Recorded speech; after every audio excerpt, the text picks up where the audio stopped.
Even when you feel low, you can still go. Even when you feel slow, you can still go. Even when there's no hope, you can still go. I never answer to no, man, I still go. And good evening, everyone. I'm Rich Mancuso. Welcome to Keep It in the Ring, as always, live on my YouTube channel. Please like, comment, and subscribe to the channel, along with TD Sports, my co-host and colleague Tommy D, and Shrink Punk Entertainment. My social media handles, as always, folks, as you get involved with me all the time, Ring786 at Facebook, and also on X as Ring786. Facebook is Rich Mancuso. I'm on Instagram. Read my content, LatinoSports.com, where I have a feature on Teofimo Lopez again and his upcoming fight with Shakur Stevenson that was announced officially this week. So, this is Keep It in the Ring. The boxing schedule, as always, scrolled at the bottom of your screen. Like, comment, and subscribe to the channel, and comment as we go along. We'll read as many of them as we can. We expect to go 2 hours tonight, and here we go. And this Friday night special edition, 9 p.m. Eastern, we're playing around with the times, my friends. That's why you got to stay in touch with us on social media. Well, Teofimo Lopez and Shakur Stevenson faced off, finally, for the first time. We will get to that in a moment. As far as Pitbull Cruz and Lamont Roach, should there be a rematch? Where would it be? Washington, D.C., Roach's hometown? Or in New York City, as has been the talk. We'll get to that, along with the rest of that exciting card that was Amazon Prime last weekend. Diego Pacheco, the highlight fighter this week, the rising superstar at 168. Will he move up some more with a win on Saturday? We'll analyze that, plus more nostalgia, and, of course, the pro wrestling. The emphasis, of course, is going to be on this guy. Let's show it up there right away, because tomorrow night, on Peacock, that's where you see it, 8 p.m. Eastern, 2-hour special. The last time, finally, for John Cena, the retirement. And we're going to get to that right away here at Keep It in the Ring. So let's get to it. We'll have nostalgia, too, as well, and maybe a boxing guest as we go along as we're going in. So first of all, I want to bring in my esteemed colleague, co-host, producer, helps me to put this together each and every week, Tommy D of TD Sports Talk.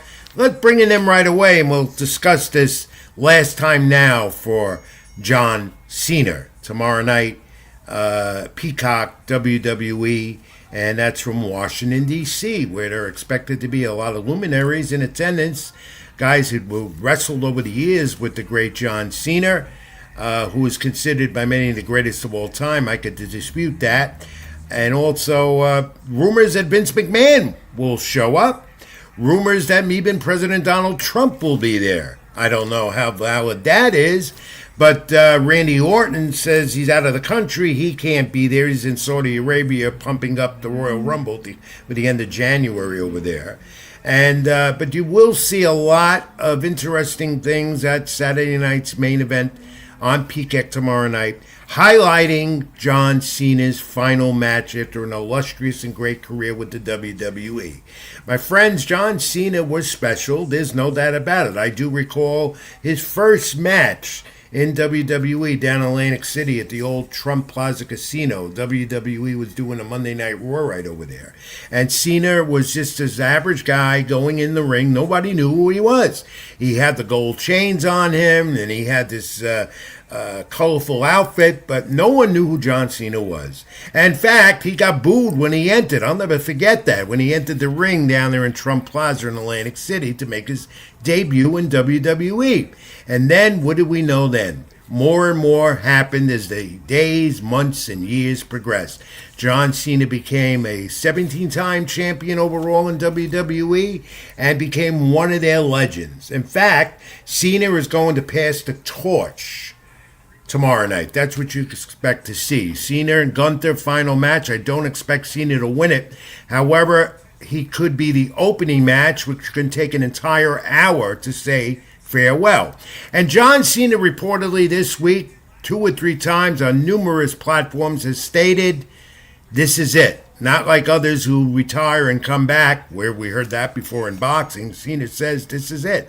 He's finally going to do it, end it, and he's not coming back as an active wrestler. He'll stay involved in WWE in some capacity as a Hall of Famer, as a superstar, and probably as a goodwill ambassador, as a lot of the living legends do. So we're going to see a lot on Saturday Night Main Event. You're going to see a lot of John Cena, at least for the first hour, or maybe even the last hour. They're going to dedicate this entire 2-hour Saturday Night Main Event special on Peacock to the GOAT, as they say, John Cena. And a lot of the NXT superstars will be involved, including Cody Rhodes, defending his WWE title against the NXT heavyweight champ. And we'll get to that later on. We're going to talk more pro wrestling as go along. Tommy D, let me bring you in. Are you there, Tommy? My esteemed colleague and Wait a minute. Merry Christmas, you filthy animal. Wait a minute. Wait a minute. What? No, wait a minute. Wait a minute. Folks, I have no idea that this conspicuous by his absence for months with Rich Mancuso, Robbie Rebel is here. That's right, Rich. And I have not, he hasn't been on this program in months. And we really, Robbie, let me tell you something. It is the holiday season. I'm not in a great festive mood.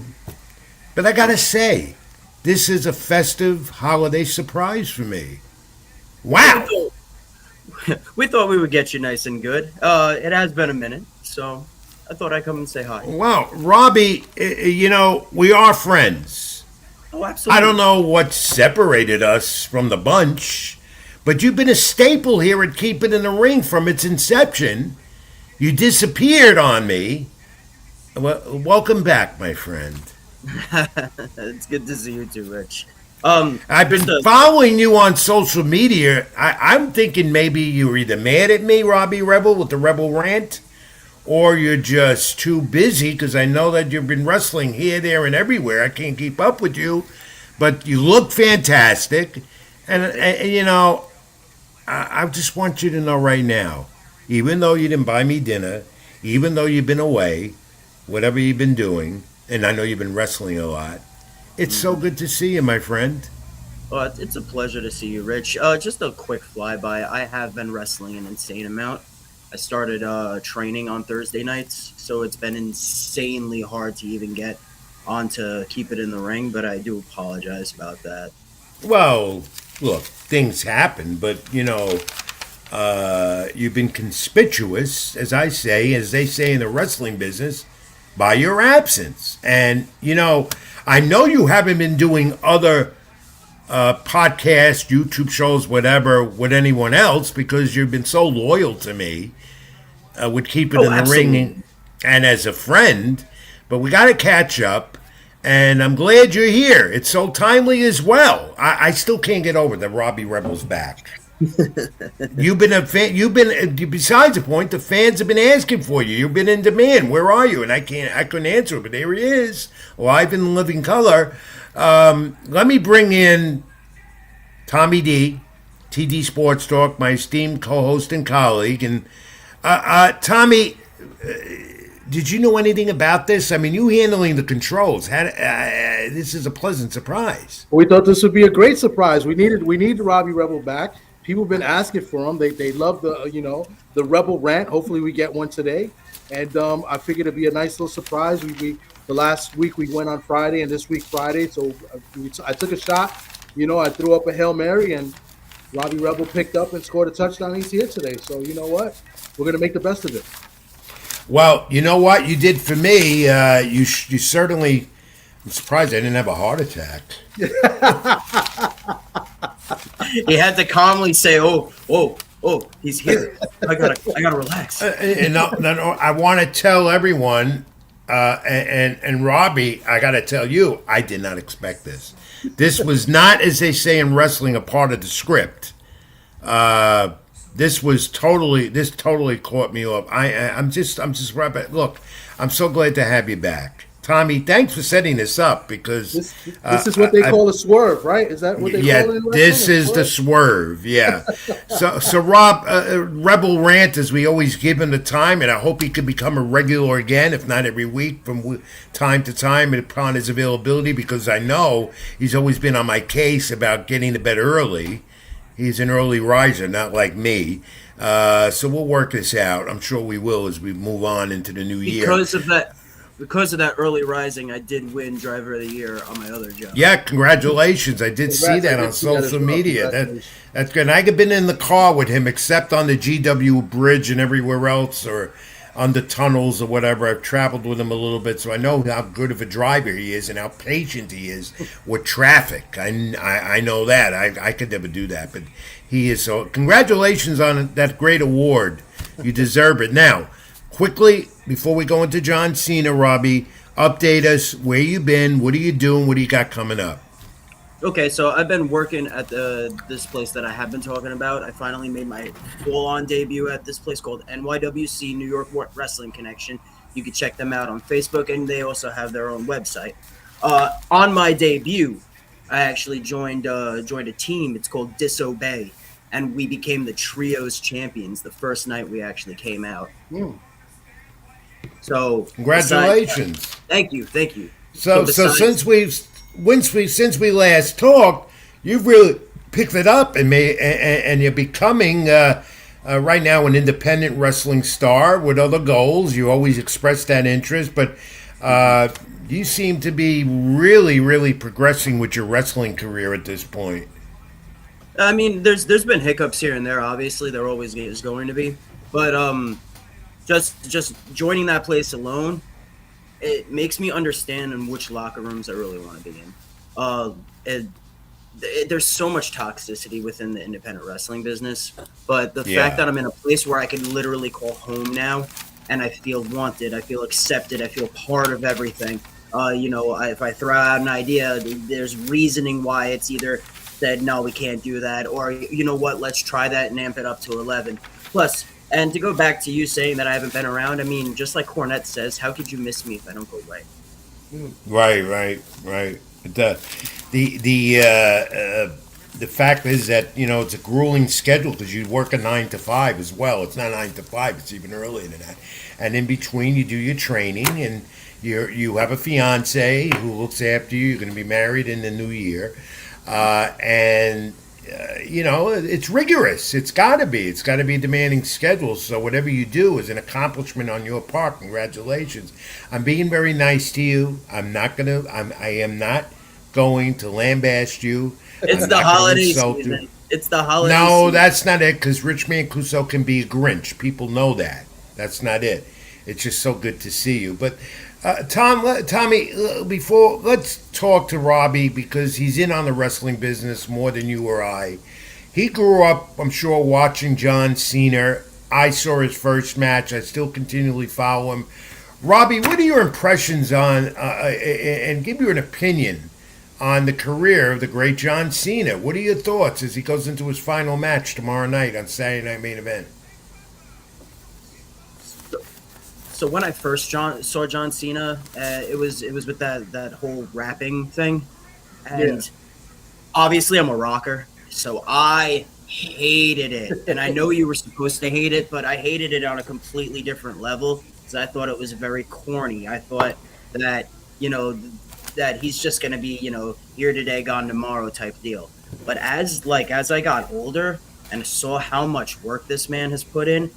Anytime I actually talk to my colleagues about, do you really like John Cena, blah, blah, blah, the 5 moves of doom, yada, yada, yada. This man has everything down to a science on purpose to not only save his body, but to entertain people. He does more for Make-A-Wish than I have seen any other wrestler do. I mean, when you talk about GOATs, this guy, and this was a hard pill for me to swallow. He's up there topping Ric Flair, especially for what really. He's done That's a very championship belt was. Yeah, not a great master in the ring, I will admit. Thugonomics where it all started. And of course, the attitude adjustments or whatever he has, and his finishing moves, whatever. He, to me, was not a great wrestling technician. He was more of an entertainer. Yeah, he moved well. He did this and that. He met all the greats in his 20-year or so career. But to me, I don't look at him as this all-time great as far as his wrestling ability. Mic work, and as far as delivering entertainment to the fans, yeah, but not as an esteemed great pro wrestler by all means. No, but for the time between like 2003 to 2006, WWE was on its worst heels. And that's when John Cena really did start coming in and had to take over spots, because we had the whole Eddie Guerrero thing. We had the whole he who should not be named thing, Chris Benoit. And unfortunately, those two were amazing in the ring. But when you look at the statistics, they were also one of the all-time lowest drawing champions ever in WWE, even drawing lower than Shawn Michaels when Shawn Michaels was holding it. And Shawn Michaels is also one of the top best people that have ever been in the ring. But when you put the belt on him, like what was it, 90, 95, 96, right before the whole Monday Night Wars, he wasn't drawing that much money. And it's really sad that these people who are great inside the ring don't draw compared to the entertainers like Hulk Hogan, John Cena, and I could keep going on like that, man. And he was a company guy.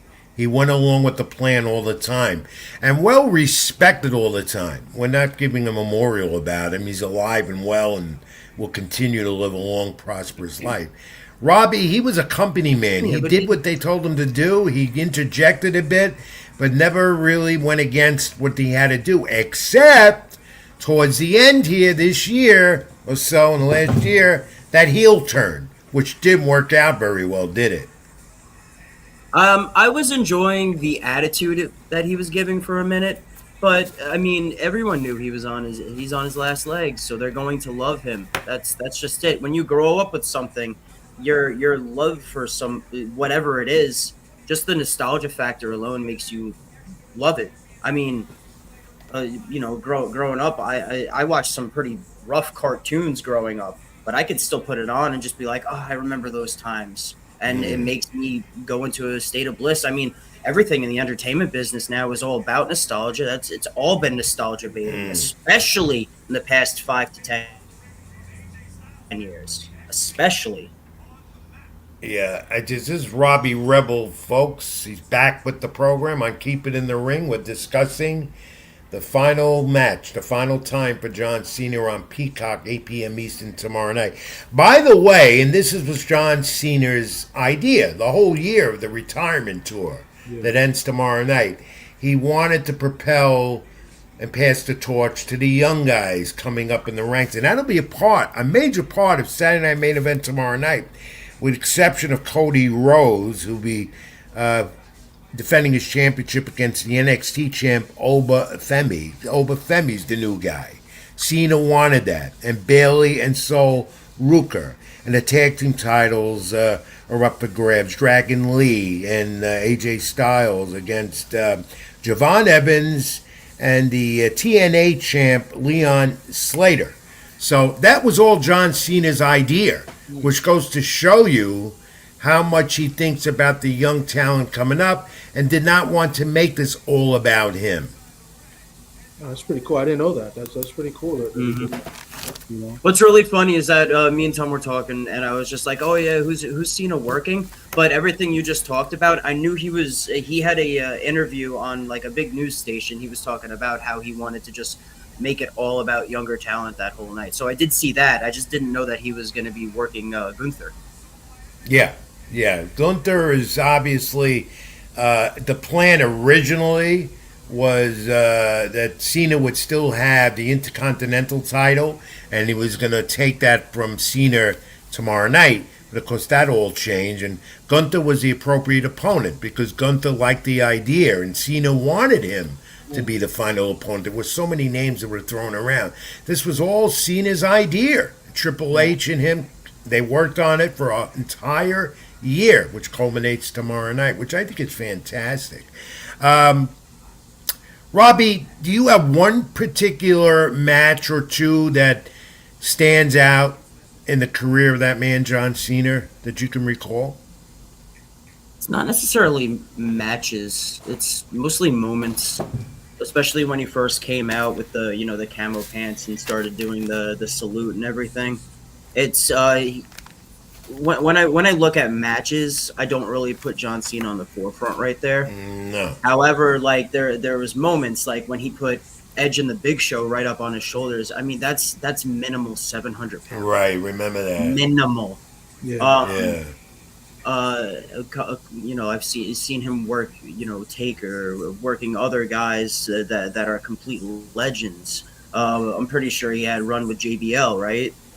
Yeah, he did. Yeah. He had great matches with Batista, who won't be there tomorrow night. Randy, especially with Randy Orton. He had some great matches with him as well. Yeah, but he's a moment guy. You don't have to remember complete matches from the man. He makes moments where you could just, oh yeah, he did this one time, he did that one time.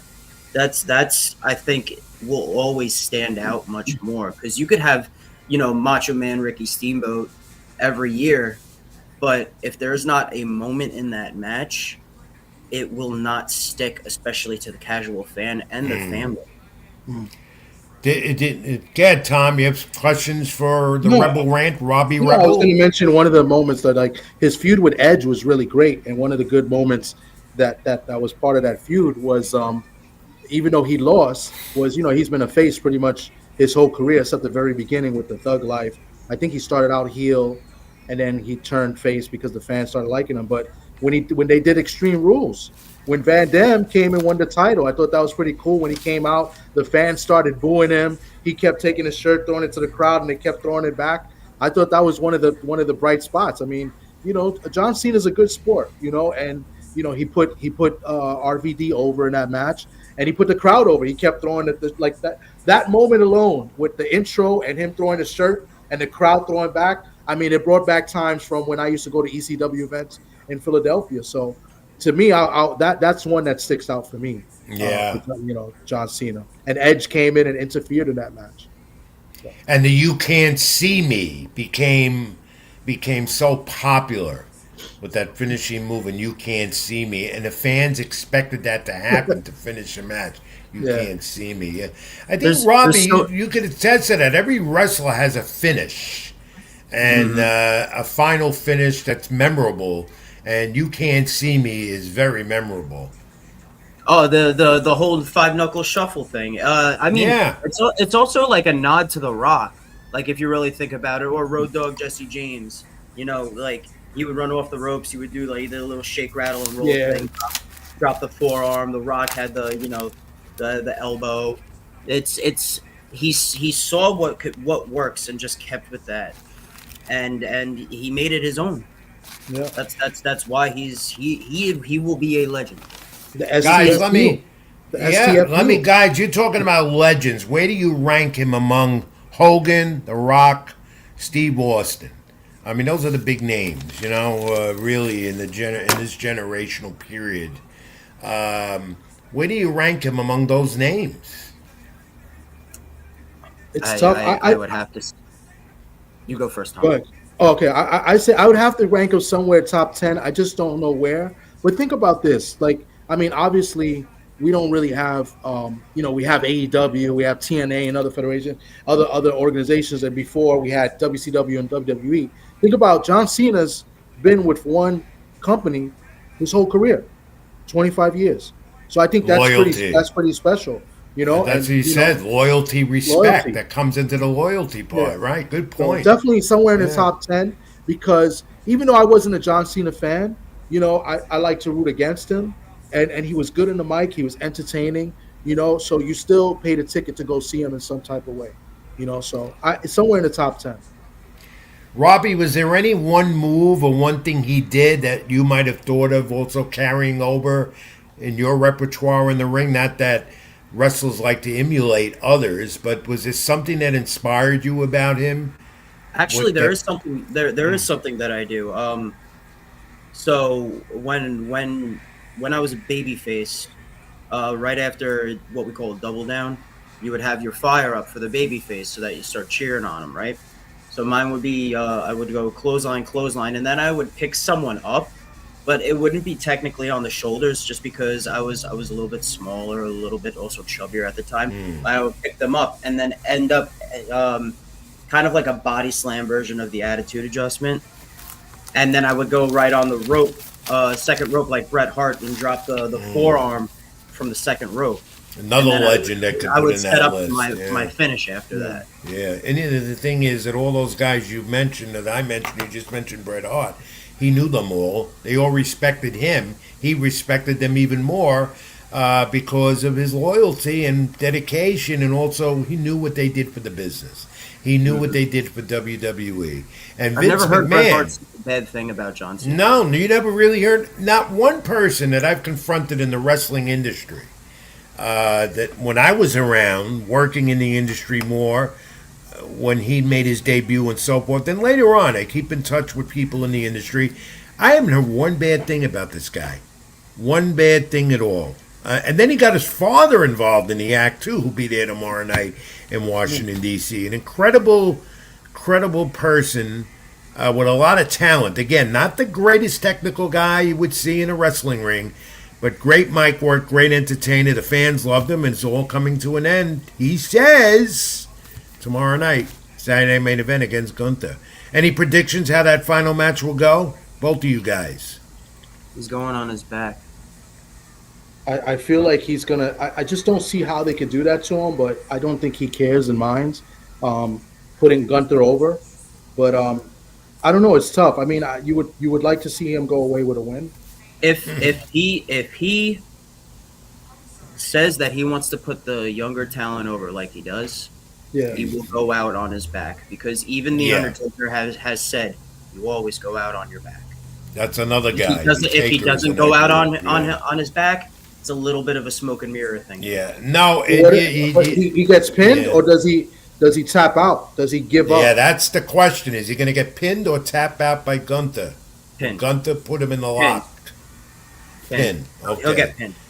And of course, because I don't see a screw finish. I don't see a tap out. Because if he gives up, then people don't go home happy. They go home. No, and the thing is, whether it's going to be at the beginning, the first hour of this show tomorrow night, or the ending, there's going to be a big celebration that it's over at the end. First match. So it is definitely confirmed to be the first match. That what you heard? That's what he said in his interview. Yeah. But today there were reports that it might be the end and not the first match. But I have to think it's going to be the first match and will encompass the entire first hour tomorrow night on Peacock. That's what I think. That's how they'll do it. My thinking is that I've been reading that, talked to a few people about that. That seems the overall consensus. But regardless, guys, the end of a great era. John Cena's final match, the final one tomorrow night. Peacock, WWE, 8 p.m. Eastern, a 2-hour event. Robbie, I'm going to leave the final minute here and move on with hoping that you'll come back again on the program upon your availability. I won't force it. Great to see you again, but you got to have a rant for us. Come on. So you got a rant for us? I'm going to go on the fly as best as I can. Uh-oh. Go ahead. Here we go. Here's a Rebel rant. Robbie Rebel.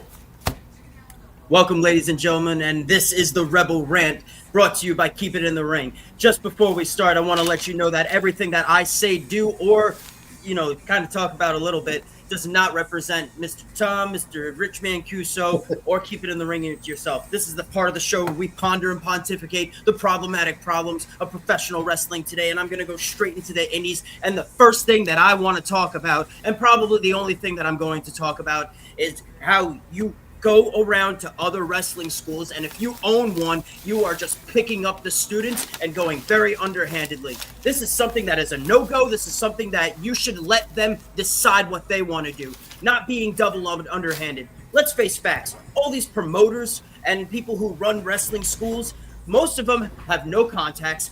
Most of them don't even know how to wrestle, and most of them are just completely out of shape. Luckily for me, I joined a great place called NYWC. On December 27th, you will be seeing me defend the trios titles. But besides that, we are going to make sure that people stop being this type of underhanded. This is ridiculous. I can't stand this. You do not go and take away from competition. Competition makes everything better. It puts you on your toes. It makes sure that you are able to completely and utterly be not only yourself but something different. You know, we go into a whole country where it is all about where you have different places to do things, different places to completely what's the word I'm looking for, when you could buy something. So sometimes it's not just Amazon, sometimes it's not this. Just like in the pro wrestling indie stuff, you also have to make sure you have multiple places where you could go, because let's face facts, wrestling's like a flavor of ice cream. If you like chocolate, I like vanilla, and this guy likes, raspberry, blueberry, whatever he wants to do. It's perfectly fine. It's all about taste. It's all about flavor. You don't have to be the best technician, but you could be a great walker and a great talker. If you don't have the best body, you could go in there and have great psychology. But this is what is making me really, really mad from now. All right, that was an auspicious return of the Rebel Rant for Robbie Rebel, Tom. That was a good one. I mean, hey, on the fly too. I don't think I told him to do the Rebel Rant or asked him if he could do one. So. I had nothing prepared. That was all off the top of my head. Sorry, I'll tell you, he'd been off the air with us for a few months, but I could see that those mic skills in the ring have really worked. Robbie Rebel is back. The Rebel Rant is back on Keep It in the Ring. A great analysis about the final match for John Cena. And Robbie Rebel, my friend, and I will call you my friend. I never said you weren't my friend. It's just so great to have you back. What a pleasant surprise. We'll talk to you in the new year. Happy holidays to you and your fiance and the family. Happy holidays, guys. Thank you for having me back on. And keep it in the ring. Thank you, Robbie. Take care, Robbie. Good night. And I didn't get nasty with him, and I didn't make funny faces. I heard every word he said, Tom. Thank you for that big surprise. Nah, no problem. I thought it would be a nice little surprise, and that was a swerve, all right. It was good. It's good to have him back. I like Robbie, and I don't know if people are getting used to us on Friday when they watch the replay. I think they're going to appreciate it because I know a lot of people like Robbie. They like his background too. I know people have mentioned. No, he's around. Just get him on social media. He's on Facebook. He's on Instagram as Robbie Rebel. And we got him here as a Rebel Rant. Or Tom, we're going to move on. We have a lot to do. We got a lot to get back to some more pro wrestling later. But it's only 9:30, and we got to start the boxing talk now. Like, comment, and subscribe to my channel, YouTube here. I'm Rich Mancuso. That's Tommy D. TD Sports Talk. The calendar of boxing ahead for the rest of the year, or most of it. Scrolled at the bottom. My social media handles as well. Tom, let's get to it. Enough has been said. They faced off for the first time at Madison Square Garden. And finally, friends of sorts they are. Shakur Stevenson, the champion in one weight class, and then moving up to face Teofimo Lopez. January 31st, it's been talked about. We always thought it'd be at the Garden. It is in the Mecca, in the main arena, on January 31st. Live on the Zone, the mega fight. Stevenson, of course, this is nearby for him. Newark, New Jersey, and of course, we know Teofimo, Brooklyn, New York, so it's going to be a New York flavor in the house. And Lopez, 28 years old, the lineal champion, they say, in the WBO Junior Welterweight champ. He's defending it, the fourth defense of the title after throning Josh Taylor. Decision wins over Jermaine Ortiz, Steve Clackert, Arnold Barboza back in May. Stole the show, was the highlight fight in Times Square. Stevenson moving up in weight, though. That's what we keep talking about. Coming off the win over William Zapata. So, Tom, it's finally here. Tio says he's still on the Devin Haney topic. He said he has no motion. Why the fight is happening with Shakur is because Devin Haney did not have what Shakur brings, which is a buzz that Devin doesn't have. What do you think about that? I mean, and that's what we kind of, well, not we, but I tried to get at him when we originally had Tio on the show. I wanted to see why, he didn't break the fight with Devin Haney. He says that it was nothing for him. He said that, because it was a lot of money. He was being offered a lot of money to fight Devin Haney. Yeah. And he said, why move up to 144 or 147? Because Devin didn't have a title, but Devin has one now. And then he would have to lose his title. So yeah, he said that. He said that to us on the program a month ago. That's what I'm saying. And I kind of wanted to dig into him a little bit, like on it, because I don't kind of agree with that. But listen, he's got a tough fight with Shakur.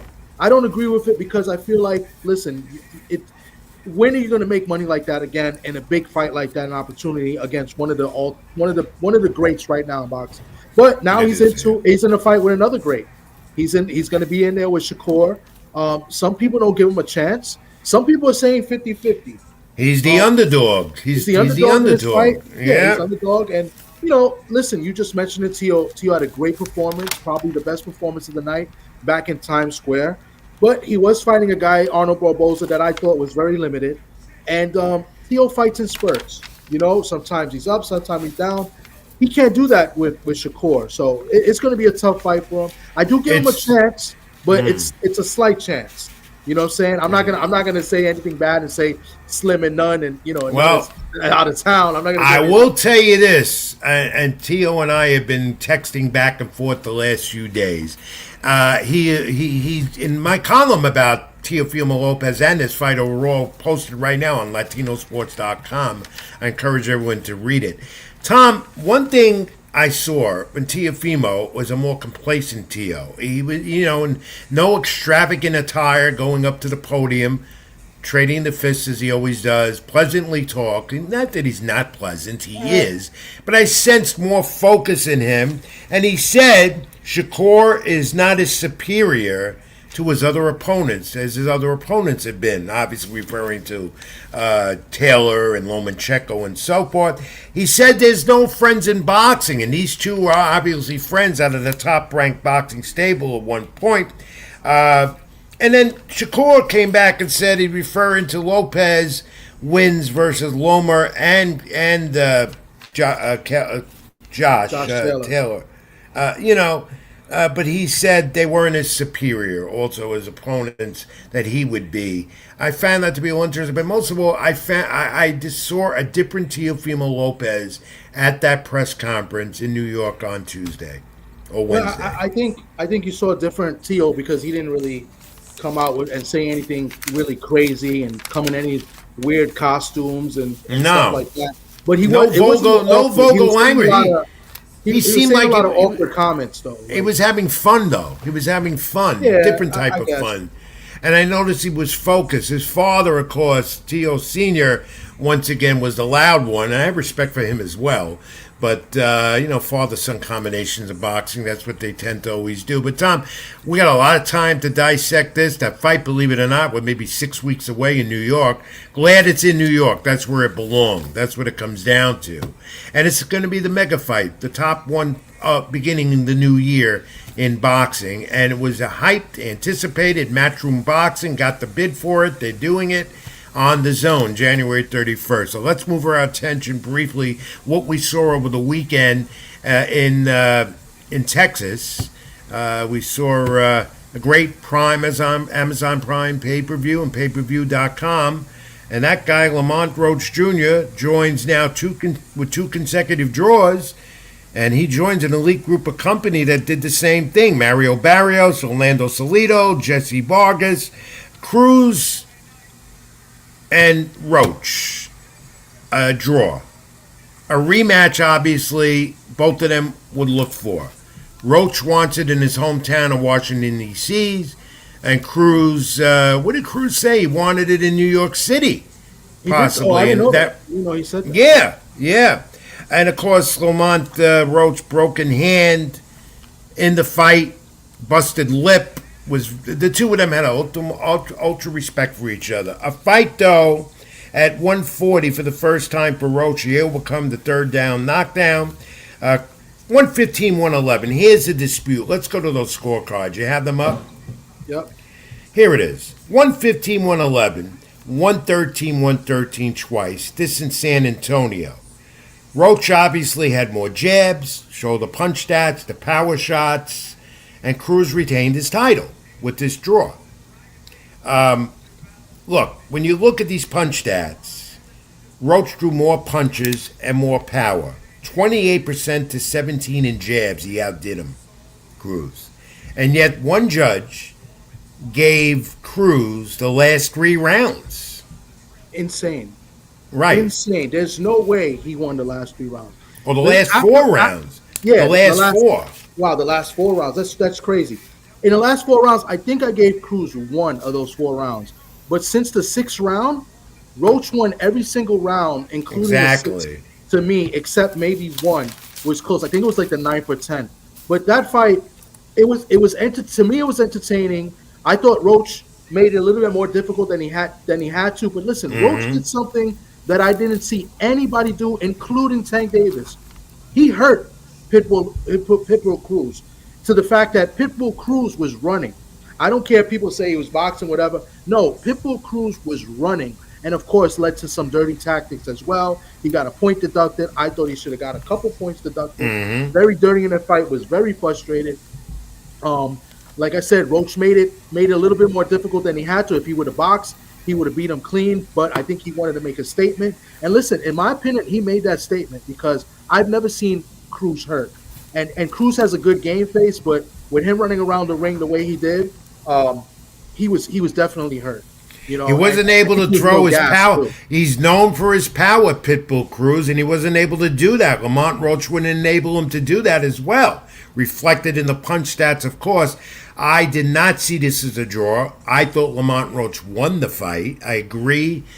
He took that there was a difference there. That judge with 3 blind mice. Here we go again to end the year in boxing, as I call them. A rematch is definitely warranted. Poor Lamont Roach, second consecutive unanimous decision draw.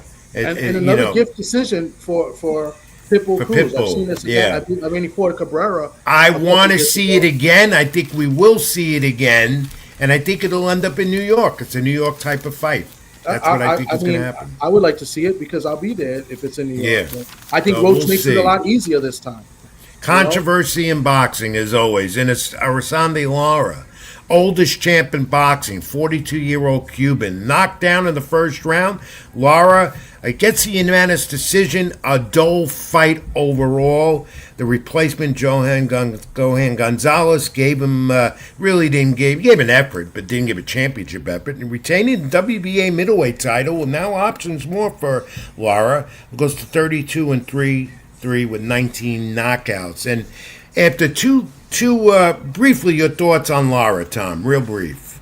Lara 42 showed his age, I think, in my opinion. I know he's fighting somebody that he was comfortable with. He fought somebody that he didn't train for because of, Janibek, popping for the steroids. I believe he knew who his opponent was going to be a few weeks ago. I think he did get that notice, and that's why the guy was a friend of his, And I think he laid a little easy on him, but at the same time, Lara did look a little bit old. But credit to Lara, man. I mean, he's a true Hall of Famer. I like Lara. I'm a fan of Lara. I thought he got screwed in 2 decisions. I thought he beat Canelo. I thought he beat Paul Williams. And, he may be thinking about maybe making one, big fight and then maybe, looking to retire, in my opinion. No, he's achieved a lot. 42 years old, he's achieved a lot. Yeah. 42 years old, and we don't know if he really is 42 years old with these Cubans and stuff, but nevertheless, he looked good. I also want to let you know that our guest is here as well. All right, we'll get him, but let's get to some of the comments, and then we'll continue this discussion after that. What are some of the comments you got up there that are coming along as we move along here? 903 Boxing, salute to you. He says, facts, Pitbull turned into a weenie dog, and he did excessive clinching. He thought and he also thought that Roach won easily. Good point, 903. Anything else come through? No, so far it's been pretty silent right now. All right, it's a Friday night. People are Christmas shopping, except me and you. I don't do that anyway. But let's bring on our guest. We have a young prospect, an upcoming fighter in a super featherweight division out of the Bronx, New York. You know him real well. I've never Yep. met him yet personally. I know who he is. Super 14 featherweight. and 0 out of the Bronx. OFACIO Falcon Jr., 25 years old, known as the Sniper. Undefeated, 14 and 0, 8 knockouts. Just came off a first round win, the TKO win, 6 rounds in Atlantic City, New Jersey last weekend.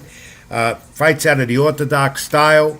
He is an exciting young fighter, a young prospect superstar in the making in the sport. OFACIO, welcome to Keep It in the Ring. Rich Mancuso and your buddy Tommy D as well. Congratulations, champ. Thank you, thank you for having me.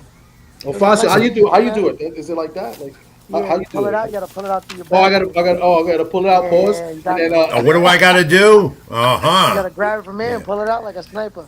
okay. You are? Why did they call you the Sniper? Fill me in on that. So, when I was like 5-0, I did camp in Florida. I was training with like Christopher Diaz. I was training with a bunch of other professionals with a guy named Coach Nelson for like strength conditioning and stuff. Um, and when I was in camp, I sparred this guy. He was 17 and 0. I forget his name. But in the middle of the camp, Coach Nelson was working my corner. He told me, he's like, yo, it's like everywhere you look and you hit, you don't miss, bro. It's like you're a sniper. And ever since then, everybody around there been calling me sniper, and I stuck with the name. Yeah, Nice. and you're in the Bronx. You're in the Bronx. Where do you train in the Bronx? Right now, I'm training at Bronxchester. Oh, the old It's a Bronxchester little down to boxing the gym strip, by bro. the projects there in Castle Hill. That's had Yeah. a lot of great Yep. fighters come out of there. Even Hector Macho Camacho, the late Hector Macho Camacho, Alex Ramos, the Bronx Bomber, Yeah. who's retired in Simi Valley, California, with a lot of health issues. Yeah, there's so many great fighters come out of that gym. And who's Wama training you Lopez, I there? believe, trained there too. My guy, Wama Oh, his that's Lopez. right. His name is Mac. Wama His name is Lopez. Mac, Coach Mac. Yep. And coming off this win of Facio, where do you go from here? Because you're undefeated, you're making a move, and you're young enough to make a move to go higher and higher. What's next? Just that. I want to go higher and higher in this new year, 2026. I'm taking the rest of the month just to mentally prepare for what I want to do for the next year or so and moving forward. I want to continue taking step ups. I want to get if you guys check my box, like I haven't even done the 8 rounder yet. I want to at least on paper get at least 2 8 rounders in next year and then at least have a 10 rounder before the year ends. Whether it goes Okay. 10 rounds or not. Um, so yeah, I want to make those moves and then hopefully by the end of 2027 when I hit 27 years old, I want to have some type of belt or world title or something. So that's what I'm looking at right Good. now. Those are Well, that's great what I want. That's my goals. goals, yeah. Okay. Tom Let me fills ask me you in so- more. Yeah, Tom, I wanted to tell him, then you could take over because you know him better than I do. Not that I don't know what he's doing, but I don't know him like you do. Tom, Tom tells me that this knockout punch is something to see live and up front. What makes it so special? Me or him? Me or Tom? No, talking to you. I didn't get a knockout. You did. Oh, Your that knockout punch knockout. was special. Um, Yeah.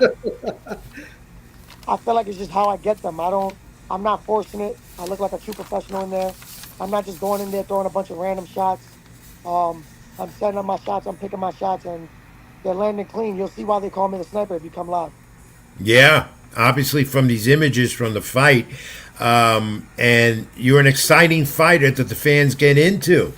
And I know you had a lot of people down there on the boardwalk rooting you on, cheering on you, and that goes good with any promoter. Who's promoting you right now? This was a Thomas Lamana show, Uprising Yes, sir. Promotions, I believe.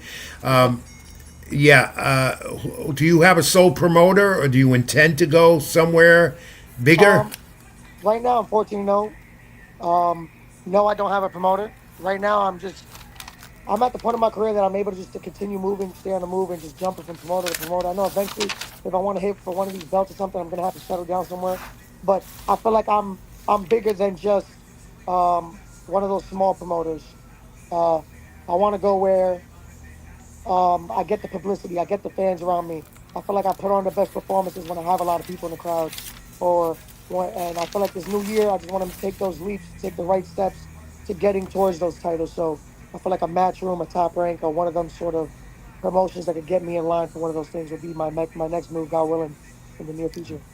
In a division that's really tough, what do you think about the division you're in, super featherweight? I think there's a lot of great fighters in here.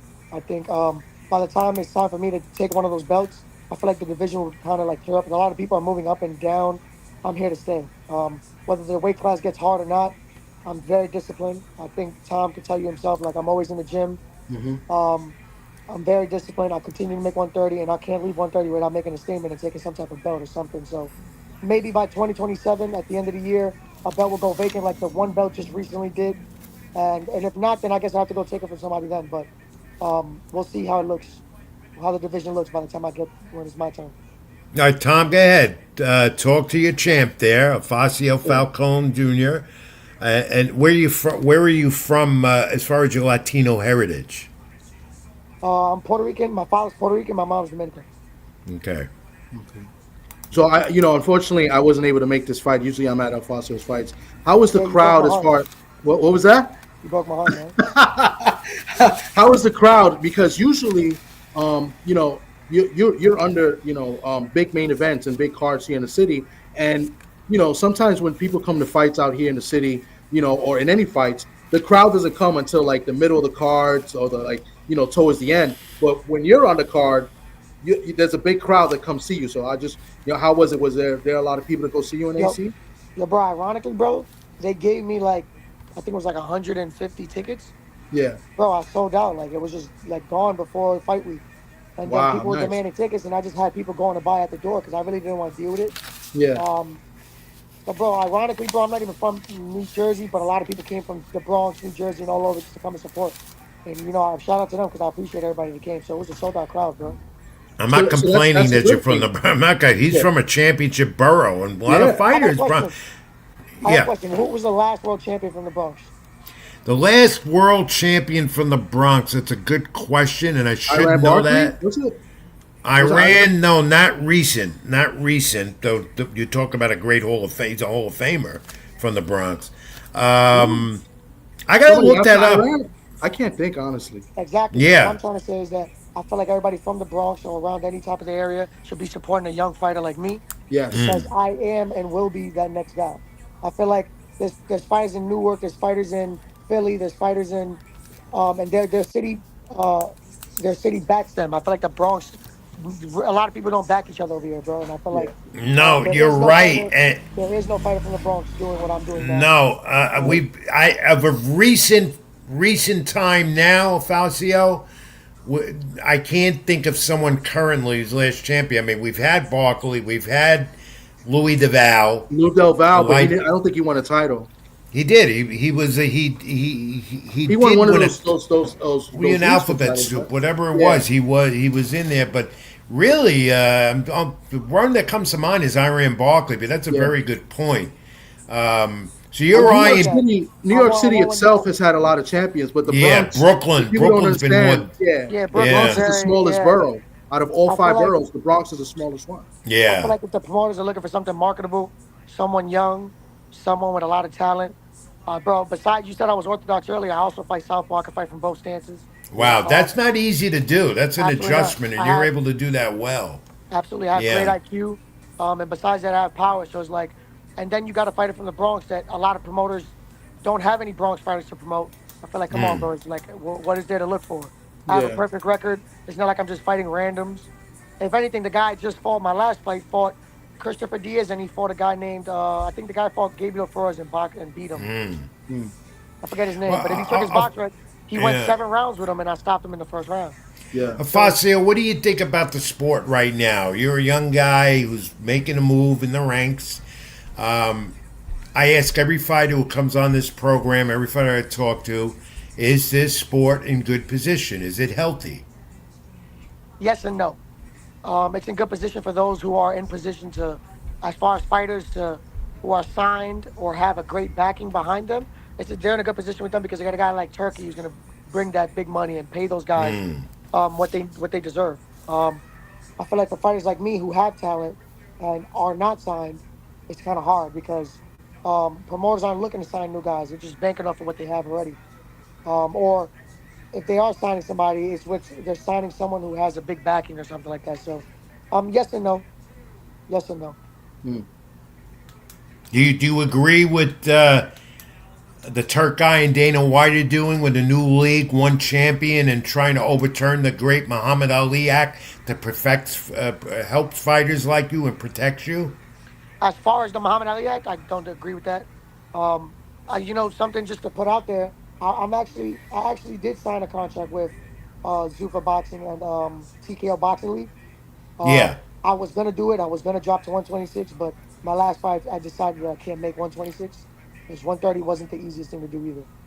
If you want to So fight I'm sure your dream is to fight at the Mecca in Madison Square Garden or even the Barclays Center, but more so the Garden. Every fighter done I does. that. fought at the Hulu Theater, but I do want to fight in the big garden.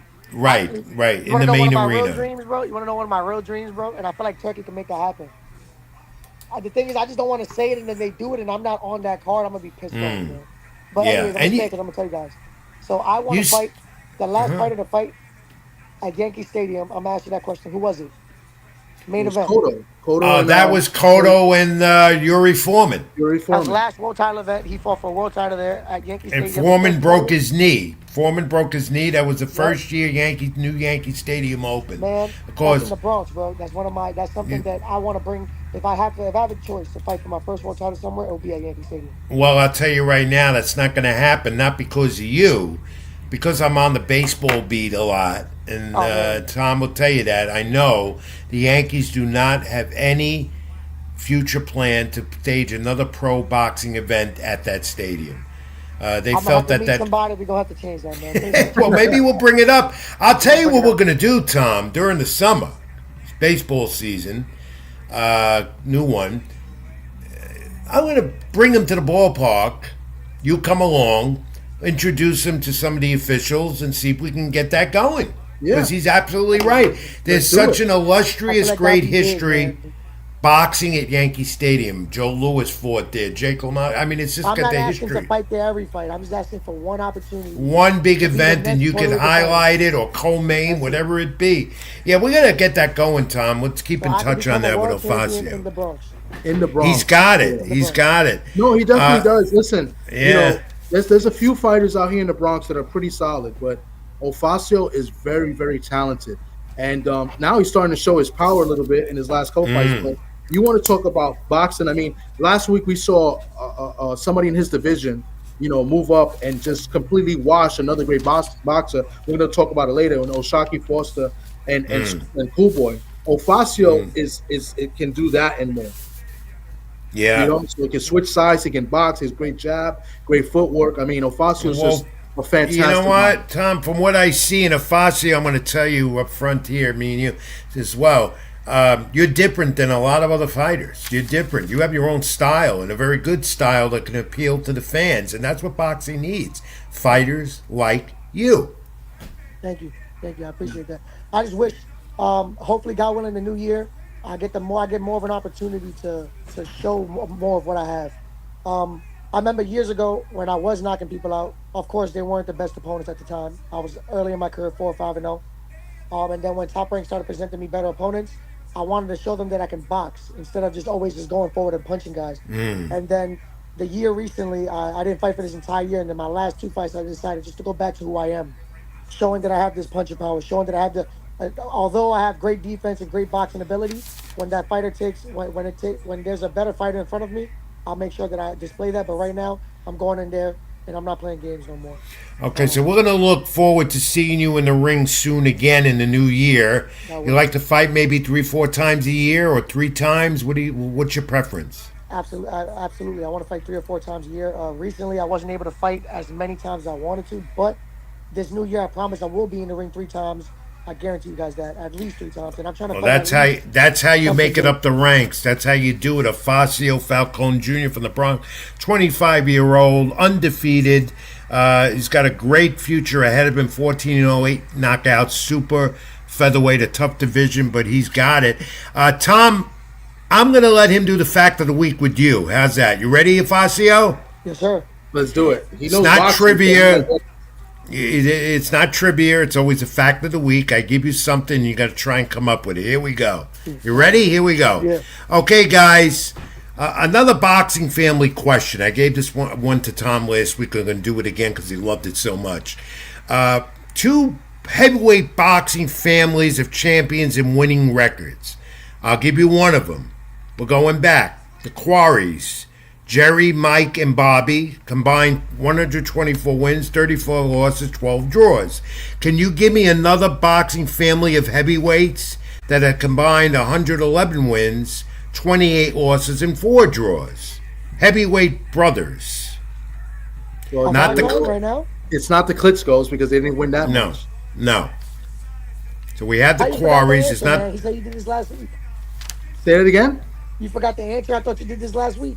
No, it's a it's just different. different. It's a different different question, but question. like the Okay, same okay. theme. It That was Okay. brothers. Yeah, we did brothers in the No, middleweight division. no. I think. This is and Alfacio, I warn you, these are my weird fact of the week things every week on the program. Got it. Everyone knows that. Heavyweight brothers. Yeah, heavyweight Is it brothers. of our time right now. They're not active, no, Okay, okay. Anyway, but they're in the Hall of Fame, a few of them, and they were always in the mix. so it's more than. Oh wow, it's more than 2. It's got to be more than. Yeah. Well, you're gonna know 2 of them for sure, 3 of them. The other 2 you might not, but you'll know at least 3 of these brothers in this boxing family of brothers. So you said Quarry, right? Because I know the Quarries. Yeah, it's Oh, not you the gave me Quarries. It has to that's be a hard before the question, Quarries. bro. I don't think anybody after them. No, Well, they were. I'll go Spinks. You got it. It was Spinks. Yes. Let's go. That just came like that because I said before. No, let's go after. It was Spinks. It was Michael Spinks, Leon Spinks, Corey Spinks, and you had Daryl Spinks and Tommy Spinks. That's a big. That's right. There was bro. there was a good handful. A big fight Larry- family. Of Yeah, course, I know Leon, Michael, and Yeah. Daryl, another one. of course, Leon and Michael were historic. I mean, they were in championship fights. I think even was it Leon or was it Michael? Leon was in there with Ali. Ali, right? Leon fought right. Ali because he had like 8 pro fights or something like Yeah, that. He was Yeah. an Olympian, and then Michael beat Holmes. yeah. So that's your fact of the week. And Tommy, you got it. Afacio, good try at it, but that's some boxing history there as well. Yeah, man. I'm gonna have to go search those guys up. Afacio Falcon Jr., this has been a pleasure. Where could fans reach you, reach out to you, know what you're doing?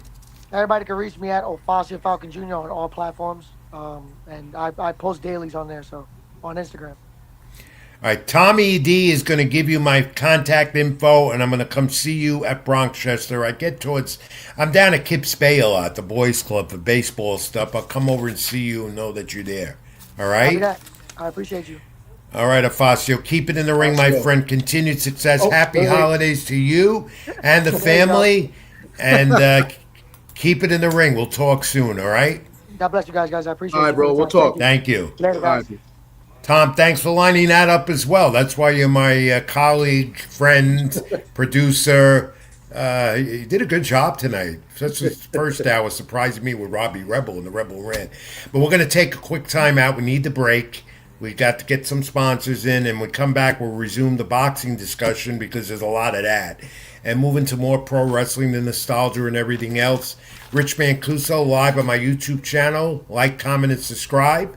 Tommy D, TD Sports Talk. Leave your comments. We want to hear from you as we keep going along. We're going to at least go another hour tonight. I know we are. Live here on YouTube. It's Keep It in the Ring. I'm Rich. That's Tom. Back in a moment. Stay with us.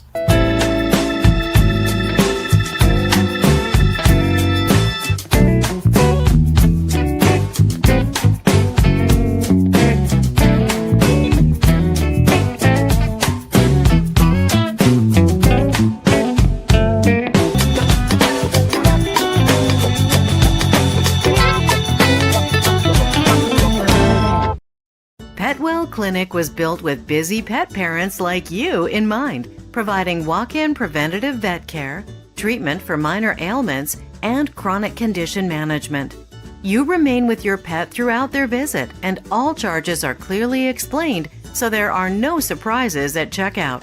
Just walk in to our Paramus, Greenbrook, or Union locations, or visit us at petwellclinic.com for more information. Even when you feel low, you can still go. Even when you feel slow, you can still go. Even when there's no hope, you can still go. I never answer to no, man, I still go.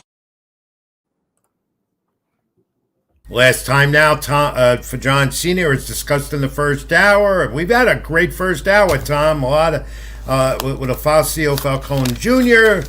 and of course the return of Robbie Rebel, the Rebel Rant. We're going to do more pro wrestling in a moment, but let's continue the boxing discussion. A lot of that. Any more comments coming along as we continue the second Everybody's hour? just starting to come in, saying hello, what's up, and salute.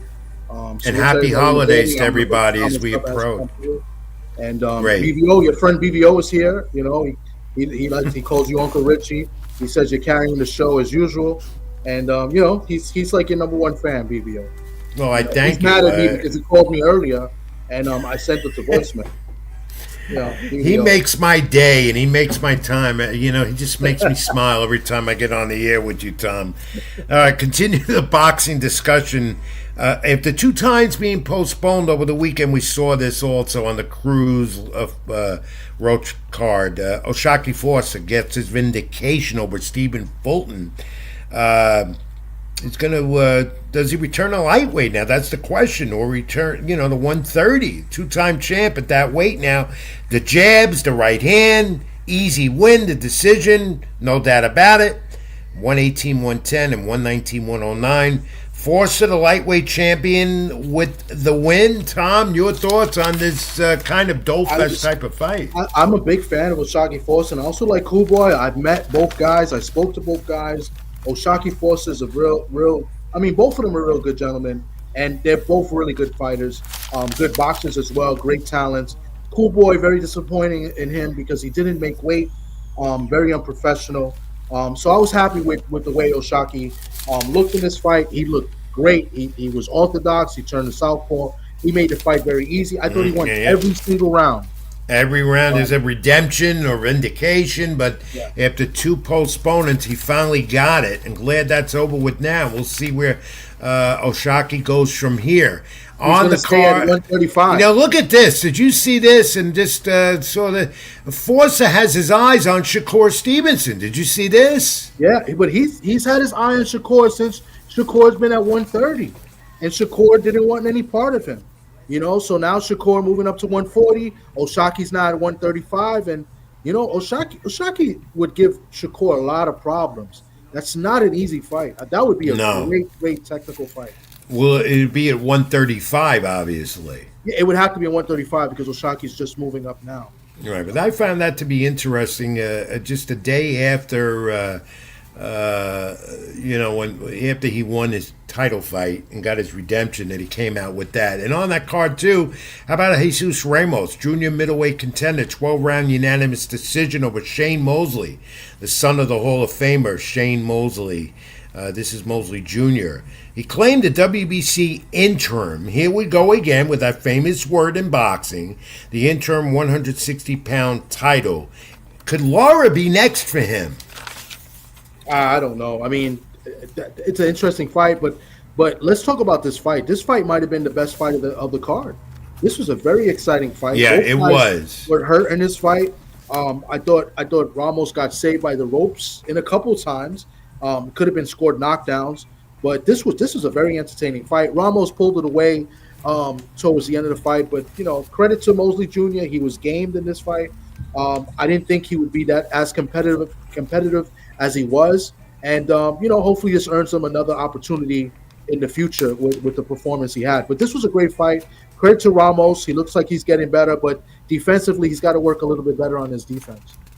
I like the way Ramos jabs, though. I like it. I like the way he goes to the body at times. And, of course, as I always say with a fighter, great footwork. And how about Jai Opatai? Did I get it right this time? Opatai. This is one of those names in boxing I never get right. Opatai, who's a champion, the 8th-round knockout, retaining the IBF Cruiserweight title. 3rd fight for him this year. However, coming out of this was his opponent, Sankara, suffered injuries to the brain. Don't know the latest status on it because of the left from Opatai. Caused a brain contusion, a fractured vertebrae as well. So our best wishes to Sankara, who suffered major injuries in this fight. We hope he's doing well. And the Cruiserweight division is really picking up, especially with Opatai and And you're talking about maybe Benvenidez going there as well with Gilberto Ramirez. And then Shabazz, now the European Junior Featherweight champ. Over the weekend, unanimous decision over Peter McGrail. That in Monaco on the zone. Shabazz, a tough, though he lost his stamina, Tom, in the later rounds of that fight. I don't know if you caught it. But other than that, very talented. A junior featherweight champion. Maybe that's someone OFACIO Falcon could go after. Who knows? That sounds interesting. That would be. I don't like Shabazz's chances, but no. And how about this, Tom? Jake Paul next week, of course, against Anthony Joshua, and then Joshua wins this fight, as everyone expects, will be a joke. Joshua should annihilate Paul. If he doesn't, then he shouldn't fight no more. And the talk now is Joshua wins and Tyson Fury coming out of retirement that we're finally going to get. It might be too late. We'll get Joshua and Fury at some point in the new year, like in the fall, September. That was the talk today, the buzz today. Paul says he will rip apart Anthony Joshua. Can we believe that? Listen, I still don't know if they're actually going to have this fight. I don't know what to expect. I mean, we're supposed to expect Joshua to annihilate this guy, but you never know. I'm interested in seeing it. I know some people say they won't watch it. I'm going to watch. I mean, unless, like I said, it's on Netflix. Yeah, everyone's got Netflix. How can you not watch it? Yeah.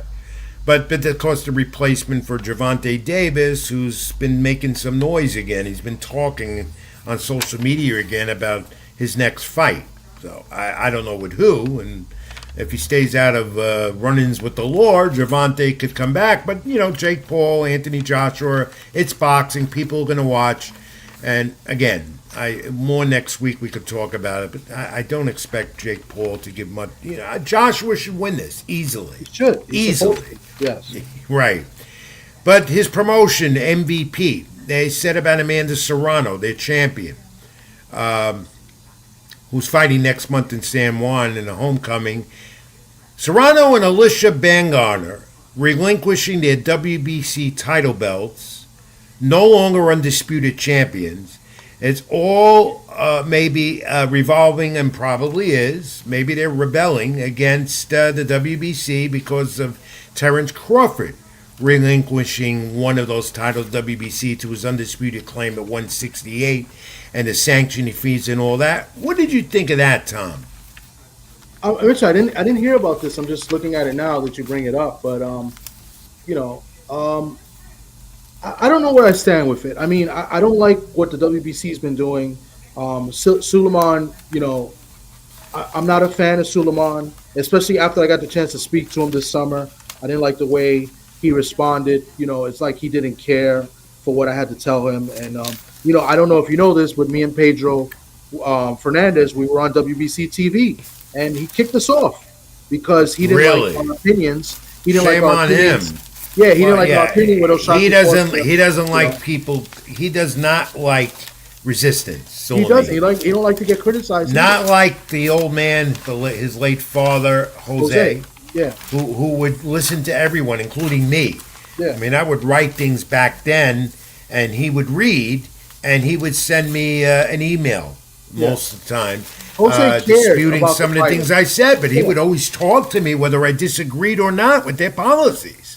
If you listen to old fighters that were champions in the WBC, I hardly hear anybody say anything bad about Jose and how he treated them after they retired and stuff. No, he was good for the sport. He was good. The son is completely different.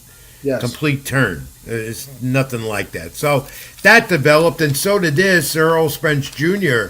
was in San Antonio at the Pitbull Cruz Lamont Roach fight. He hasn't fought since he lost his undisputed claim, those 147-pound titles to Terrence Crawford. And he said, when asked about when he's going to get in the ring again, there's always been talk when. He says he's taking care of his family. He's traveling the world, and he says he'll be back when he's ready. But We've been hearing that. Yeah. 3 years since a fight with Crawford? I believe it's 2, if I'm not mistaken. 2.5, maybe. 2.5. Regardless, that's a long time being out of the ring. He says he's healthy and ready to go. He can go. But he said, this is the thing he said, Tom. He'll be back when he's ready. Is he mentally ready to get back in the ring? That's the question. Well, I mean, I don't think he's mentally ready, because if he was mentally ready, then he'll take a step forward to taking a fight. So obviously, and that's a good thing, right? If you're not mentally ready, you shouldn't be fighting. I just don't know if he's physically ready. In my opinion, what I think part of it is, I don't believe anybody would sanction a fight with him. I think he has some really bad injuries because of the car crash, and it's a miracle that he was able to fight a couple fights after the car crash. I mean, the guy, listen, brain bleeds are not cool, all right. And to be a pro fighter after a brain bleed is it's tough, man. I don't recommend it, So and I think he suffered brain bleeds in that car crash, and I just think he's made good money. I think it was miraculous that he survived. Every time you if you go back and look at that video, it's miraculous that he's able to survive that. But he says he'll be back when he's ready. When he's ready, see. Enjoy life. He's traveling the world. That's a beautiful thing. And I salute him, man. Errol Spencer. I guess he has the money, whatever he's doing, or he put his money in the right place, because he made an awful lot of money. Yeah. Even with that Crawford fight, which was at that time one of the top 3 pay-per-view records at the time when they fought. All right, and we're talking about Gerard Boots Ennis and Virgil Ortiz Jr. It's a fight to look for in the new year. Well, the champion at 154 has a lot of things going for him. It's a tough division, as we know, and they're talking about a unification of the 154-pound titles. Reportedly, it's Ennis and Virgil Ortiz Jr., and that's Matchroom and Oscar De La Hoya, and they're talking. They're starting the talks to get this fight booked, which would be an interesting fight. The two of them have been looking at each other. They're getting in the ring together, and I think it's going to happen in the new year. I don't know when, early, mid, or whatever, but they are talking, and let's see where this goes, Tom. I hope this fight gets made. It's a very intriguing fight. I like both fighters. I think both fighters just came off great performances. Boots just moving up to 154. I think he's a great talent in the sport. I just want to see him in the ring with, somebody as good as a Virgil Ortiz to really test him. And I think Boots would beat a Virgil Ortiz, but I want to see it. You know what I'm saying? I think Virgil Ortiz is a very good fighter as well. He's got good power. He takes a decent shot, but this is a fight we want to see. I think the fans want to see this most of all. It's not a title shot, but, titles have become a thing of the past right now, Yeah. These guys are trying to make big fights, get paid, and put on great performances. I think in that division of 154, we know who's there, including Xander Zayas, who defends his title, 154, at the end of January 31st, the same night as Teofimo and Shakur. And that'll be in Puerto Rico as well. So, a lot going to be going on in January. And the other champion is fighting that day, too. I know. There we go again. All these fights at one time. But look forward to when they're going to announce Ennis against Virgil Ortiz Jr. But this weekend, we have a major card of boxing on the Zone. Stockton, California, 8 p.m. Eastern Time start.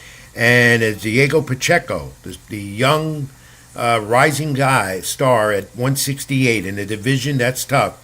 24-0, 18 knockouts, 2 undefeated going in there against Saggio.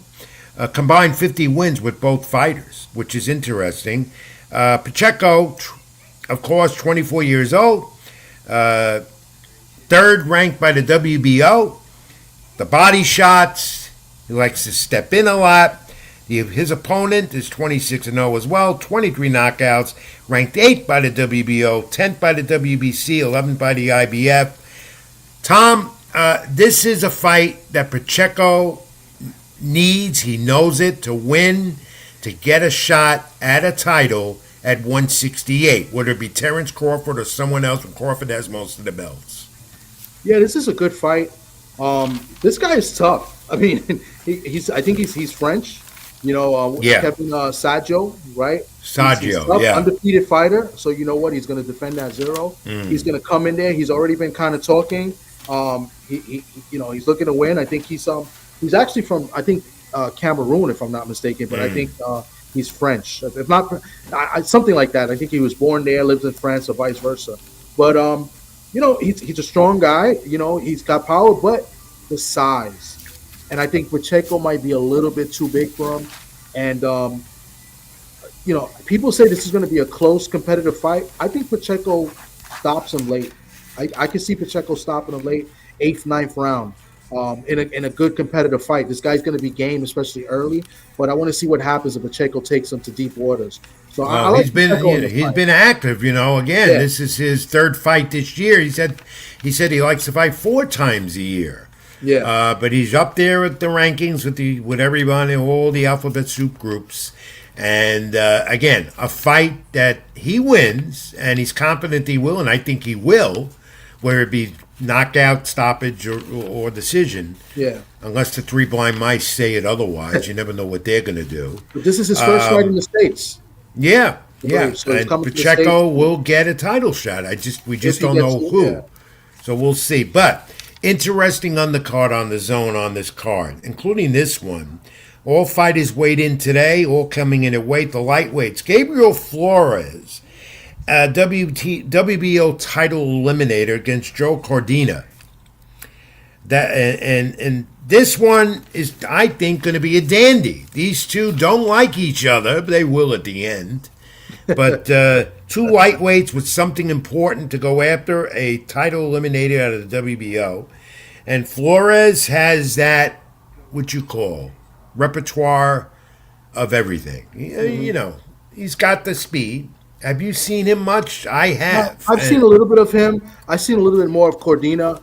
I think Cordina is the better fighter, the better boxer. The thing with Cordina is that he's very inconsistent, right? He's up and he's down. He's got a couple gift decisions as well.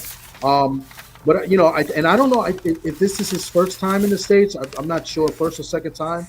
So that may mean something too. But I like Cordina in this fight. This is going to be an interesting fight.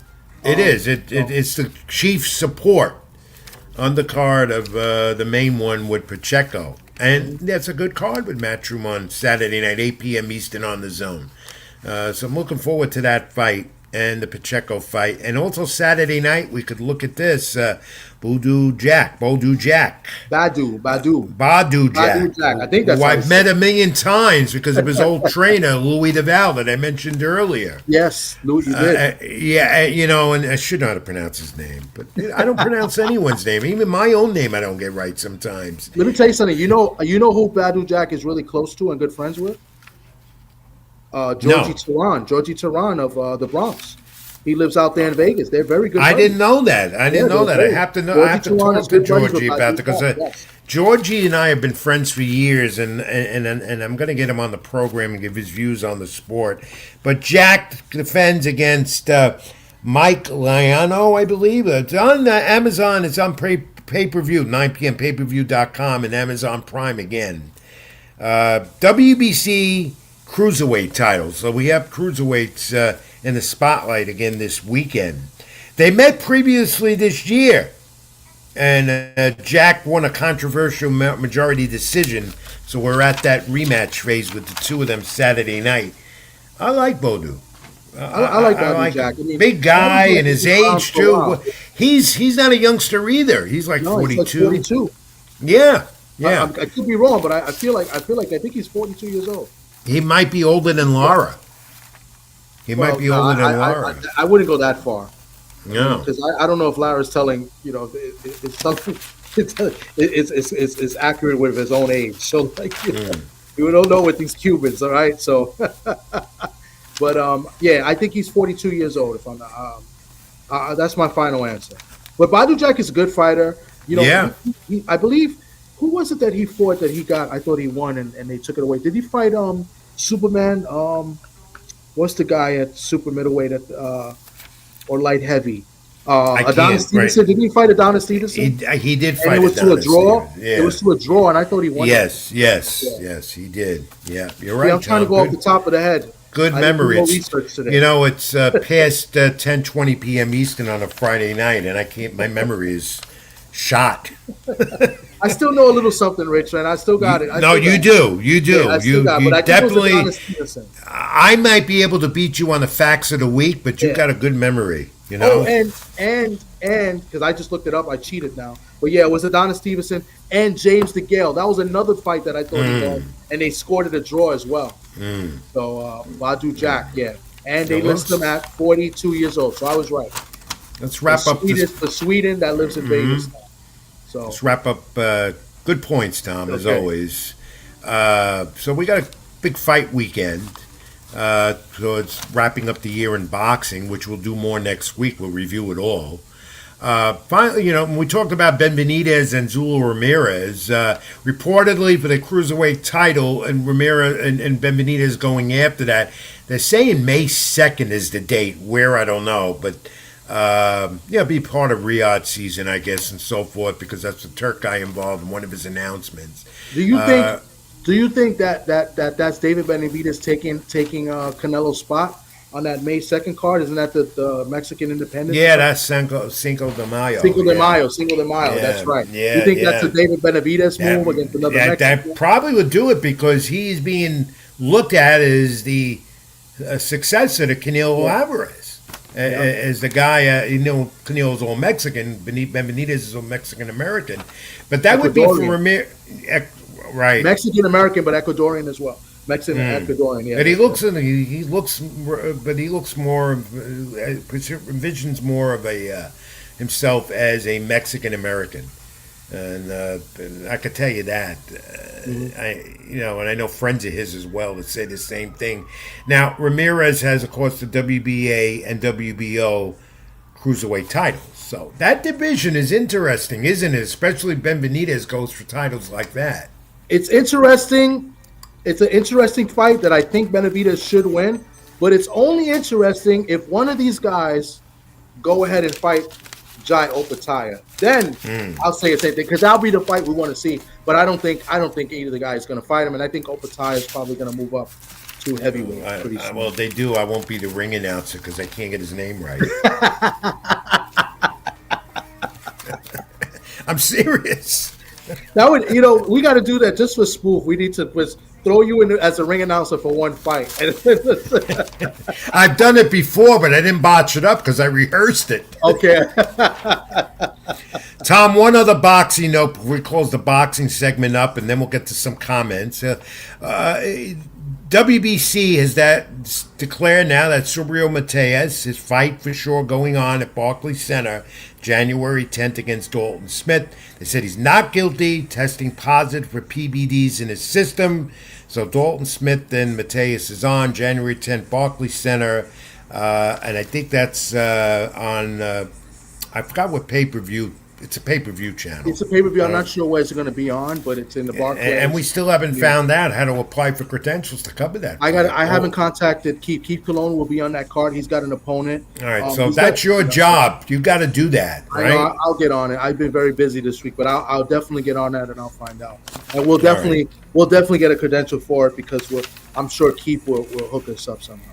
All right, and I'm going to give a UFC note now. But first, before we do that, some other comments come up as we've been babbling along here. People saying hello to you, Rich, because you're the star of the show.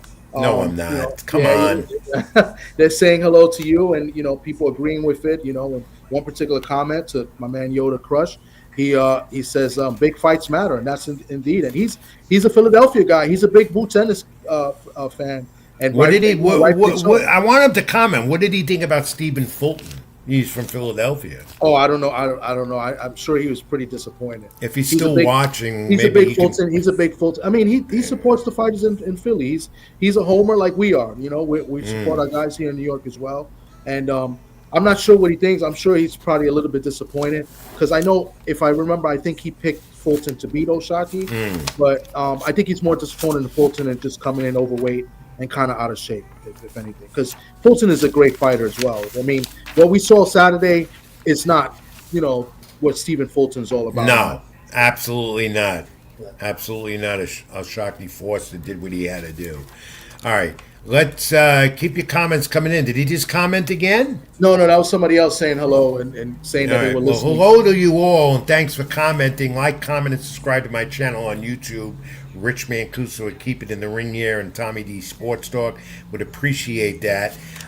Tom, I'm going to do a UFC note, one or two real quick. Then we're going to take one more, a little more extensive timeout before we do the pro wrestling, because I got to get up and stretch again. My back has been out. Okay. You can't tell sitting on a chair, but when I get up, oh boy. All right.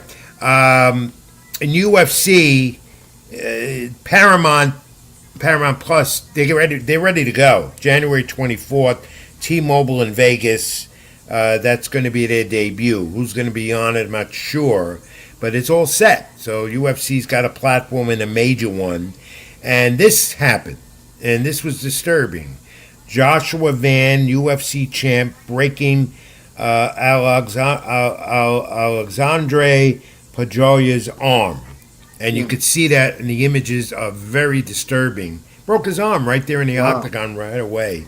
And that was a highlight fight at UFC over the past weekend. So, that's brutal. The octagon and all that stuff. I got to do some more UFC stuff, but then remember that we are keeping in the ring, not keeping in the octagon. But I'd like to mix it in a little more, and I intend to in the new year on the program. So, let me get Tom. A comment. He did comment. Mm-hmm. He said, in regards to Stephen Fulton, he said he looked bad. Facts. Bad night at the office. It was terribly bad night. Disappointing as well what he did with the weight and his performance overall. But Philadelphia, I got to tell him again. I'll tell a friend there, and I'll tell everyone. That is a homebred of great fighters. It's been for years, and it continues to be. And now they have Gerard Boots Ennis, who's the superstar in the sport, one of the top superstars, who's on his way to even more, and more in the new year as well. Tom, can I tell you? Yeah. Just to speak to mind, they came out this year with the new Top Stone boxing cards, and I bought a couple boxes, and one of the cards I got, because they guarantee 2 autographs in each box. I got a Boots Ennis autograph card. I just wanted to throw that out there. I don't have one. Next time I'm going to bring it, I'll put it on the screen. I got a Boots Ennis one. I got a lot of New York Mets cards, of which 2 I got to discard. Edwin Diaz and Pete Alonso. Yeah, Pete Alonso. That's another story. Hey, and there goes my boxing talk with Edwin Diaz in the Mets clubhouse, because he's a very good close friend of Xander Zayas and loves boxing. We talk boxing more than baseball when I'm with him. Now he's in Los Angeles. That's another story for Sports with Rich and Tom that we have to pick up on, and we will. I think when the baseball season will start doing it. One more note, I also got a Thomas Hearns autograph card too. Just want to throw that in. Why are you rubbing in your memorabilia to me? I just got it. I put it away. What do you want to do? You want a memorabilia show, or you want to go card for card? Because I'll do you on that. I got some good stuff, Rich. I got some rare stuff too. You know what? Episode 1 of the sports show, we should share memorabilia, because I got some. I think we will, because it seems like a good first episode. And maybe somebody will buy my stuff, because it's all up. If anybody wants it, where am I going to take it, to my grave? Keep it in the ring. I'm Rich Mancuso. That's Tommy D. Like, comment, and subscribe. Going to take one final timeout. It's going to be a little longer. I got to get up and stretch, and we're going to regroup. More pro wrestling, the nostalgia, and some other things here and there. Back in a moment, Tom. That's Tommy D. I'm Rich Mancuso. We'll do 2 minutes. Stay with us. Back in a moment.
go, you can still go.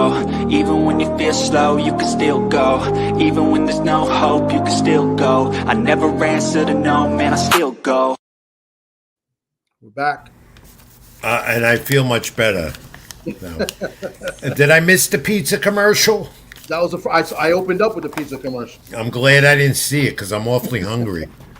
Hey, look, I went and got it since the commercial break. I don't know if we could see it.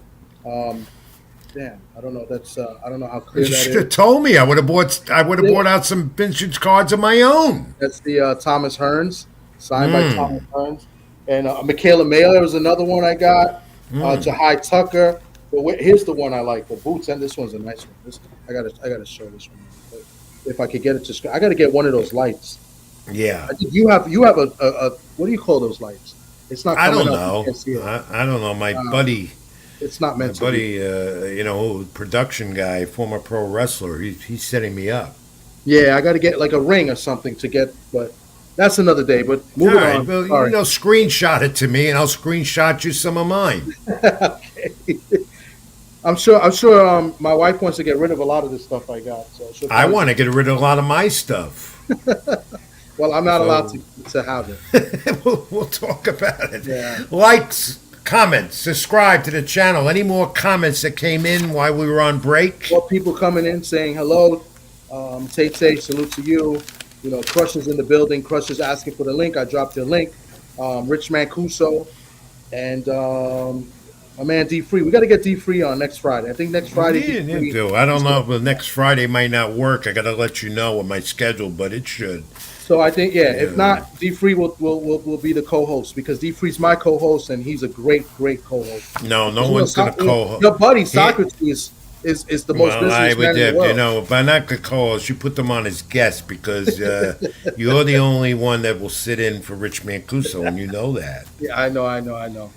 But that's up for discussion, though. All right? Because you do a great job. All right. Anyway, that's another issue. Let's get back to pro wrestling. Of course, we opened up the first hour. We talked extensively with Robbie Rebel and the Rebel Rant. Thanks for bringing him back. And we went over John Cena. And again, that's going to be an interesting Saturday Night Main Event. I didn't monitor SmackDown as we're on live, and they were on live with us. But some interesting developments still with the WWE and the Masked Man. Yes, it was Austin Theory at first at Survivor Series War Games. Then it's talk that was Montez Ford, who apparently wasn't. Now they're saying it's Chris Jericho, who may be saving his return to WWE for the Survivor Series. Jericho can't do what that. they're doing with this Masked Man, Tom, is they're using different people to keep you going. All right? And in the end, it could be Chris Jericho. Who do you think it is? I think it's Austin. It ain't going to be Chris Jericho unless, he's got some great stuntmen because Chris Jericho can't move like he used to. He can't move like that. So that's Yoda Crush. He said he just subbed to your channel. What does he mean by that? Did I insult him? No, he just subbed to your channel. He's telling you he subbed. Oh, is that what sub means? Subscribe, yeah. And that's the initial for sub? I thought it was a substitute teacher. You gotta excuse Rich. He's very, very old school. Oh my God, subbed. Subbed. I thought it meant substitute teacher. And then BVO says that Tommy loves masked men. You see how BVO treats me? He treats me bad. I don't know why. It's Chris Jericho. I think it's just Jericho, and maybe they'll keep this going till Royal Rumble, January 31st as well, from Saudi Arabia. Yeah, BVO is I thought it was a sub sandwich. Yeah, I'm hungry too. Thanks a lot for getting me more hungrier. But I think it's Austin Theory. If it is Jericho, like I said, he's got great stomach. It'd be interesting if it is Montez Ford because I think he's a great talent and that would be good. That'd be a great swerve. Jericho is supposed to come back, and that could be that. I don't think that was him under the hood, but eventually when they unmask and unhood, that's him. Or it could be someone that's aligning with Paul Lee, the Oracle. I don't know. Anything's possible at this point with the Masked Man, but they're going to keep playing it out to the Royal Rumble and see where this goes. Now, back as a tag team. Well, what image you have up next? I'll just follow what you got. Well, we got NXT. Yeah, that's part of Saturday main event. There he is. He that's what they're doing. They're really pushing NXT tomorrow night on Peacock. A lot of the stars. This guy is the NXT champ, Oba Femi. Huge looking character. Him and Cody Rhodes. You know, Coles retains the title. That one. And what else we got after that? Well, Royal Rumble. Yeah. The Royal Rumble poster is out January 31st. And Roman Reigns is in that. Brock Lesnar is in that. Breaker. And, you know, Braun Breaker's going to win the Rumble. And then probably face the world champion, was going to be CM Punk still at that time, because they're Punk and Breaker, the first Monday Night Raw of the new year on Netflix, so they might play that out leading up to the Royal Rumble, which could end up at WrestleMania. But the Royal Rumble entrants that's some of the talent and it's going to be stacked with more as you go along as we get into WrestleMania season. What else I'm going to bring up? The Usos are together again, Jimmy and Jay. That probably going to be temporary because they were teasing a feud with the two, and it probably will lead to them turning on each other as brothers. Talk about AJ Styles, Chris Jericho, and who's the other one? Retirement tours like Cena almost. Okay. And Brock Lesnar. Brock Lesnar says he's going to go into 2026. It's going to be his last year as a competitor, maybe after WrestleMania. So those three are going to have some type of retirement showcases, as they say in the business. And but again, the center of attention too is on LA Knight, who's on the back burner backside right now. Not because he doesn't have a contract, not because there's been any dissension. He's doing some filming, some movie stuff. Okay. And that's how he's out of the picture and got demolished by Bronson Reed on Monday Night Raw this past Monday. I don't know what happened on SmackDown tonight, except I did catch before we came on the air the continuing and ongoing feud that's going to develop into a big thing with the Wyatt Six and Soa Sikoa's Money Tree family. So that continues to develop. But as far as Saturday Night Main Event again, Cena loses. That's what you and I think for sure. I think so. And 2-hour extravaganza to say the final farewell to John Cena. I'm looking forward to it, Tom, because there's going to be a lot of interesting, significant people that have played a role in Cena's career on the air on Peacock tomorrow night. So we'll look at that. Now, AEW, I know that's your favorite group. I can't stand AEW. I know it's your favorite. It's your favorite group, though. I know that. I'd rather watch TNA than AEW. Yeah, well, there's Samoa Joe, and still, he's the champion. They're in their Continental Classic tournament to determine the champion for that title. They have so many titles you can't keep track of what they're doing. They're getting ready for World's End, their final pay-per-view of the year, and I like the fact that they're giving a lot of play once again to Eddie Kingston off the injured list. Mm-hmm. And my favorite wrestler there right now is Kyle Fletcher. And MJF will return probably at World's End. He's been away doing some Hollywood commercials and whatever other stuff as well, and resting his body. He'll be back. Swerve Strickland is my other favorite there. Him and it's not Adam Page. Who is it? Swerve Strickland is. And they're feuding. John Moxley's end is coming there as well. Yeah, you see that the Death Riders, as they call them, are breaking up a little bit. So that's coming to Strickland and Hangman Page should form together to go after the Death Riders. But Tony Khan says they're doing well. Look at the ratings. As I say every time, they're not. No, they really are. They really are. All right, let's open the nostalgia bag, right, Tom? Yes, nostalgia. We got first one. I got one though before you show the clip. I wasn't able to get the clip, so we have. But December 12th. I forgot what year. But James Bull Crusher Smith wins the WB heavyweight title first round TKO over Tim Witherspoon at Madison Square Garden. The caveat here is Smith had lost the decision to Witherspoon 18 months earlier. And he floored Witherspoon 3 times in the first round. But this is the one we're focusing on. December 17th, 1952. Now you can put that up. Again, Archie Moore wins the light heavyweight title. 15-round unanimous decision over Joey Maxim at the arena in St. Louis. 36-year-old Moore retained the title for a decade. 2 defenses and rematches with Maxim, and I've got some other notes on it as you look at some. We're able to get the footage, right, Tom? But we got some images of it. About Joey Maxim, who was an active fighter from 1941 to 58. A total of 115 fights against some of the hardest hitters of his day. Knocked out only once, that by Curtis Hatchman Shepard, who came back to beat 3 weeks later and then have 85 more fights without being stopped.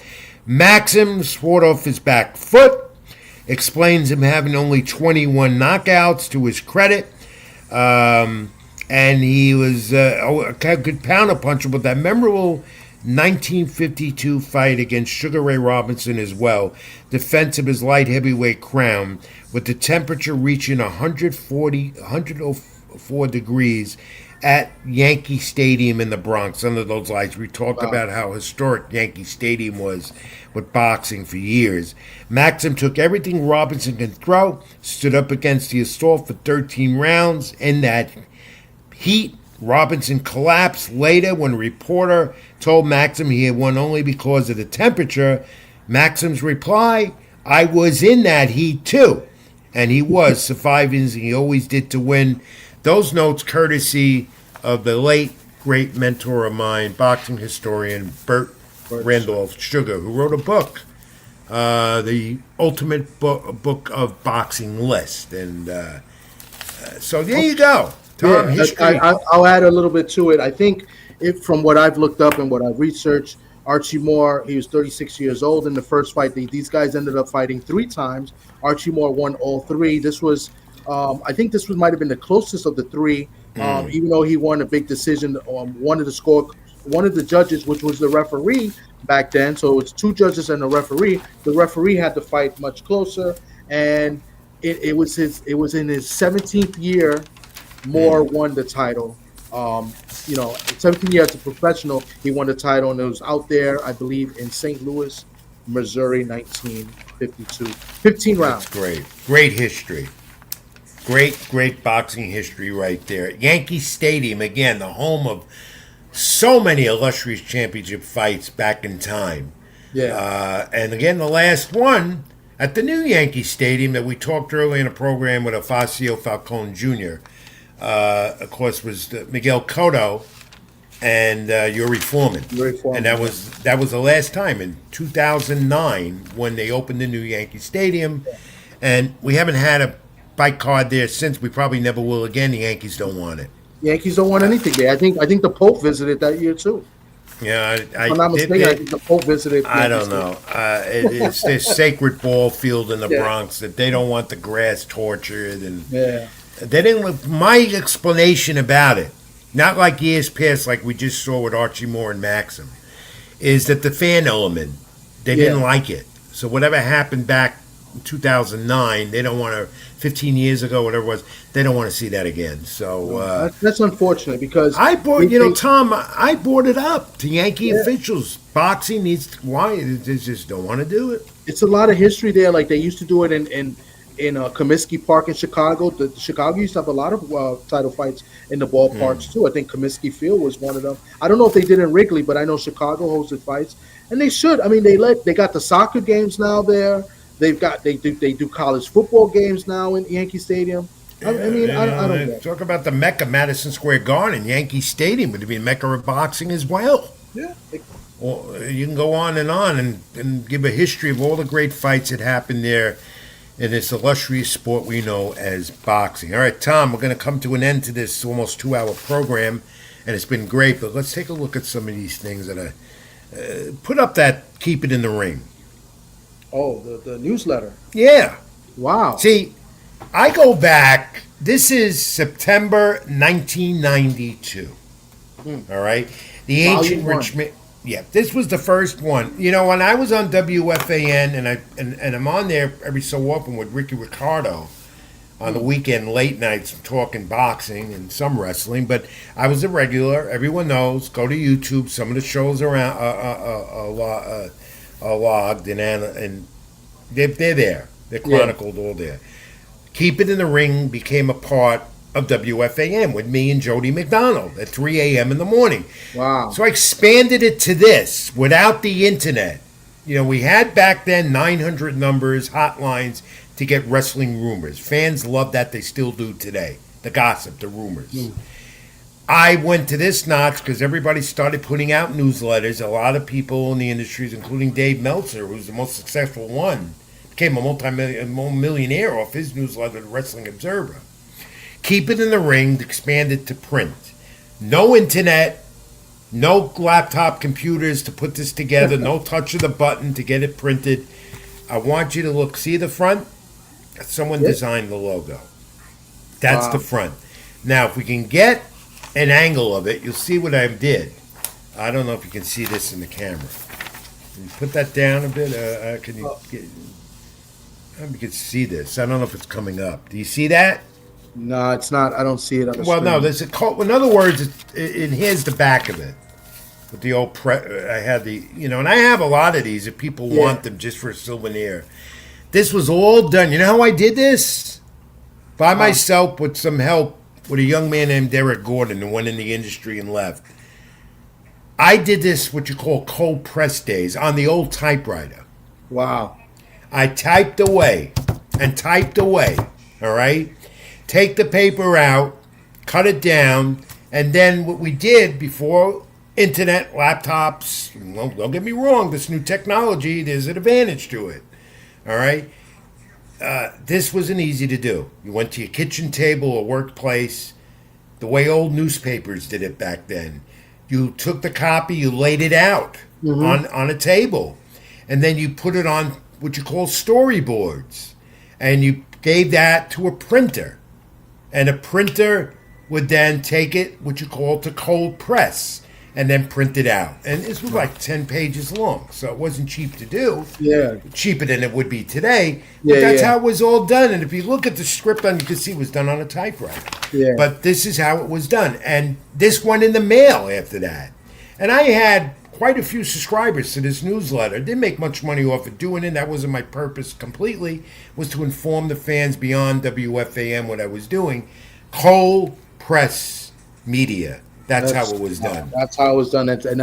It's tough. And then, doing late night, so 3 a.m. in the morning, you came after the schmooze, right? Yeah. The schmooze was midnight. I actually started with the schmooze. He put me on. Okay. And we were having it, but he wasn't doing it. Well, he was making fun and mockery of wrestling. Everybody, yeah, wrestling. And he wanted to talk to Jim Cornette, and I lined it up. And ever since then, Jim Cornette never talked to me again.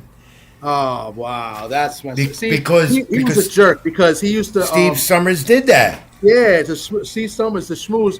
I mean, I called him a couple of times, but I'm a Devils fan, right? And at that time, it was when the Rangers won, and all he played was the Matteau goal. Okay? Remember Matteau, Game 7, overtime? Matteau.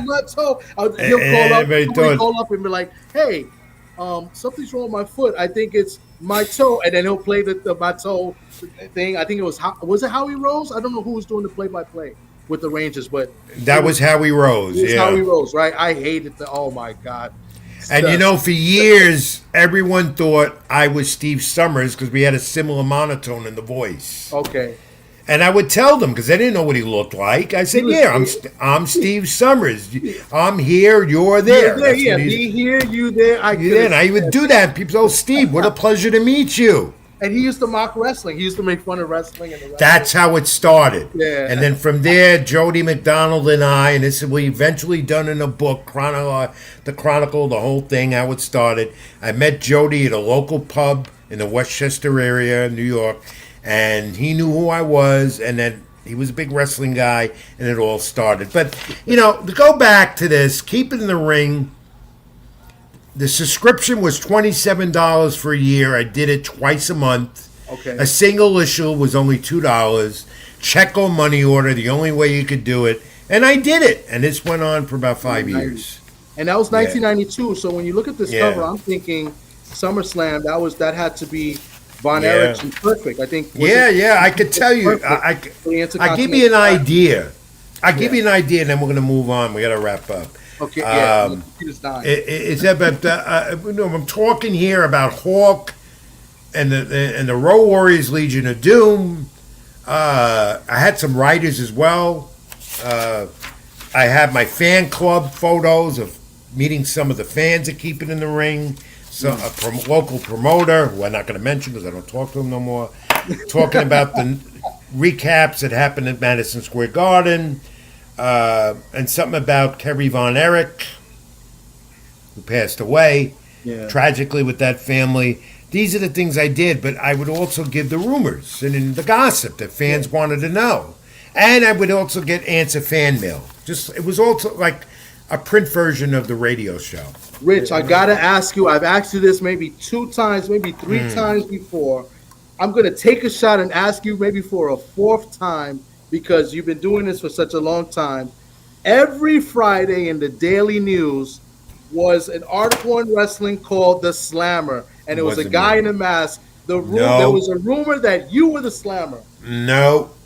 I don't know why people still think that. Oh, man. No. I'm trying to get you to confess. It wasn't me. If I'm going to do anything, I think it was a late Blackjack Brown who used to do the recaps. Blackjack Brown that used up the hotline. Yeah. I think it was him. That's what everybody said. I don't even know. Or it was just a desk clerk that liked wrestling. But look where it's revolved since then. ESPN, national, all internet. Well, look what's happened. Wrestling's become mainstream now. Wow. I came in at the wrong time. Yeah. Keep It in the Ring has still been there, but I came in to do what I had to do at the wrong time. But all of that, because there would have been no, what was his, what did they call him again? The Slammer.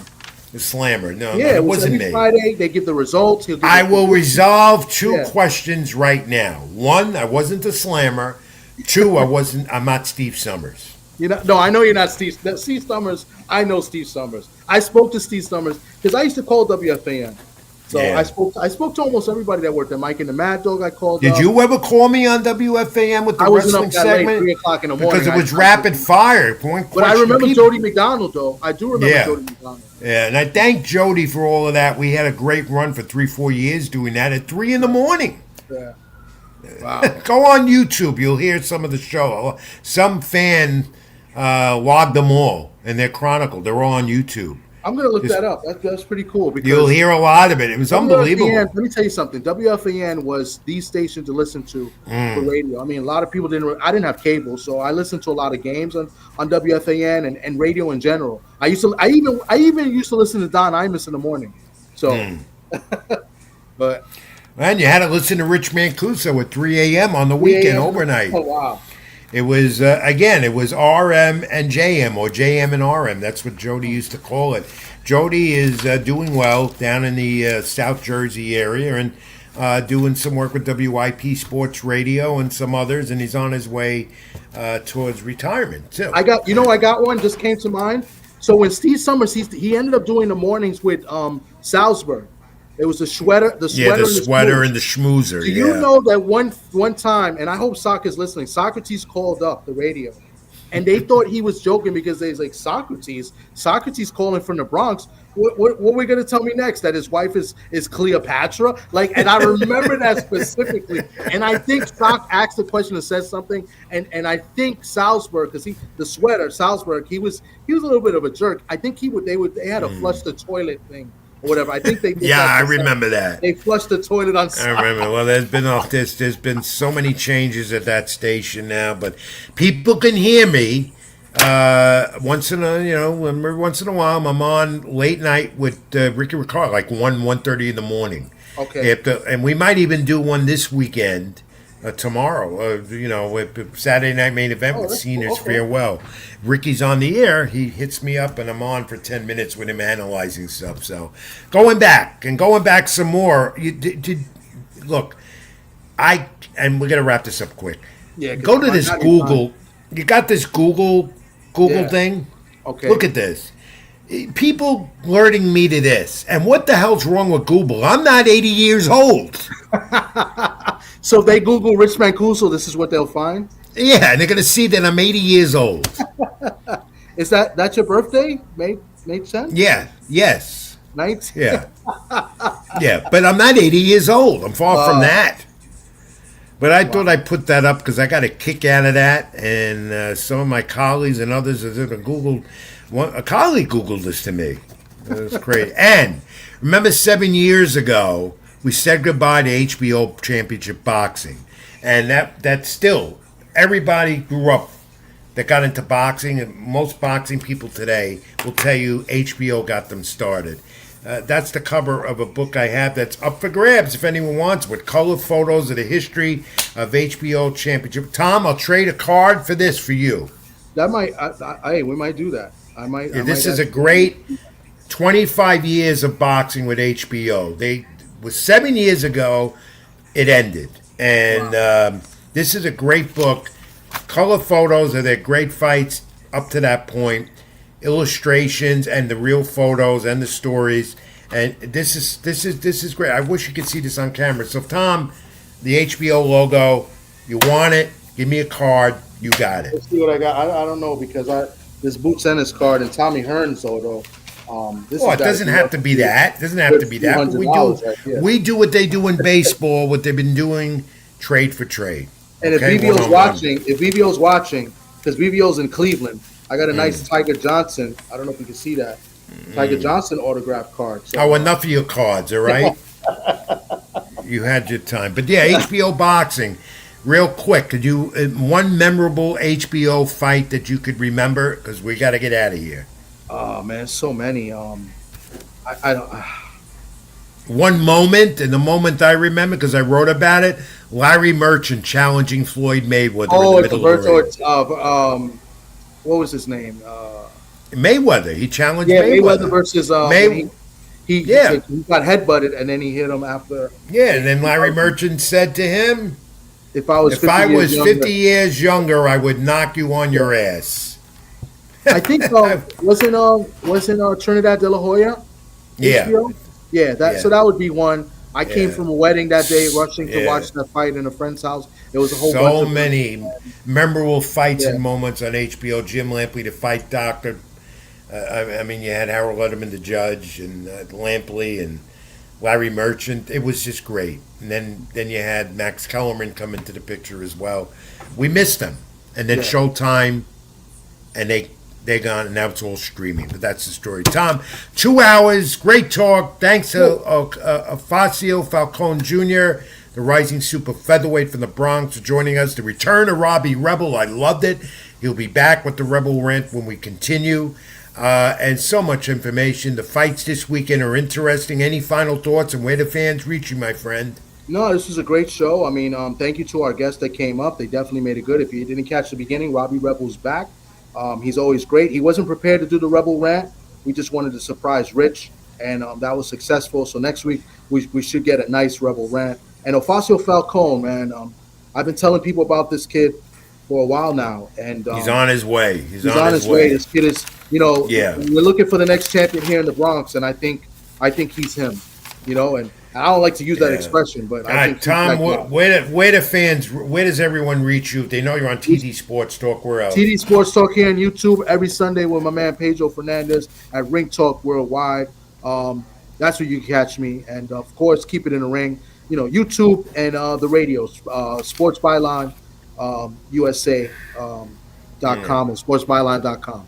Next week, check the social media handles of Tom and myself at Ring786 at Twitter and on Facebook.com, Rich Mancuso on Instagram, among the others, Latinosports.com that I write for, read my content.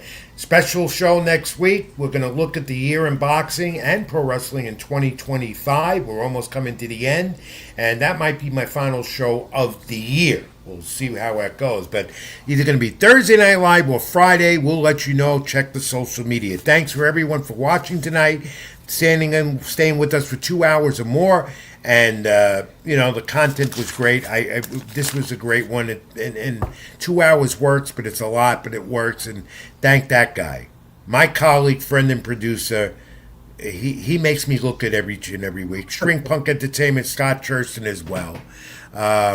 Tommy D, as I always say to everyone, God bless, be well, be good to each other. Until next time, I'm Rich Mancuso. That's Tommy D. Like, comment, subscribe to my channel here on YouTube. And as always, what do we say? Keep it in the ring. Keep it in the ring. Till next time, I'm Rich. This is Tom. Take care. Even when you feel low, you can still go. Even when you feel slow, you can still go. Even when there's no hope, you can still go. I never answer to no, man, I still go.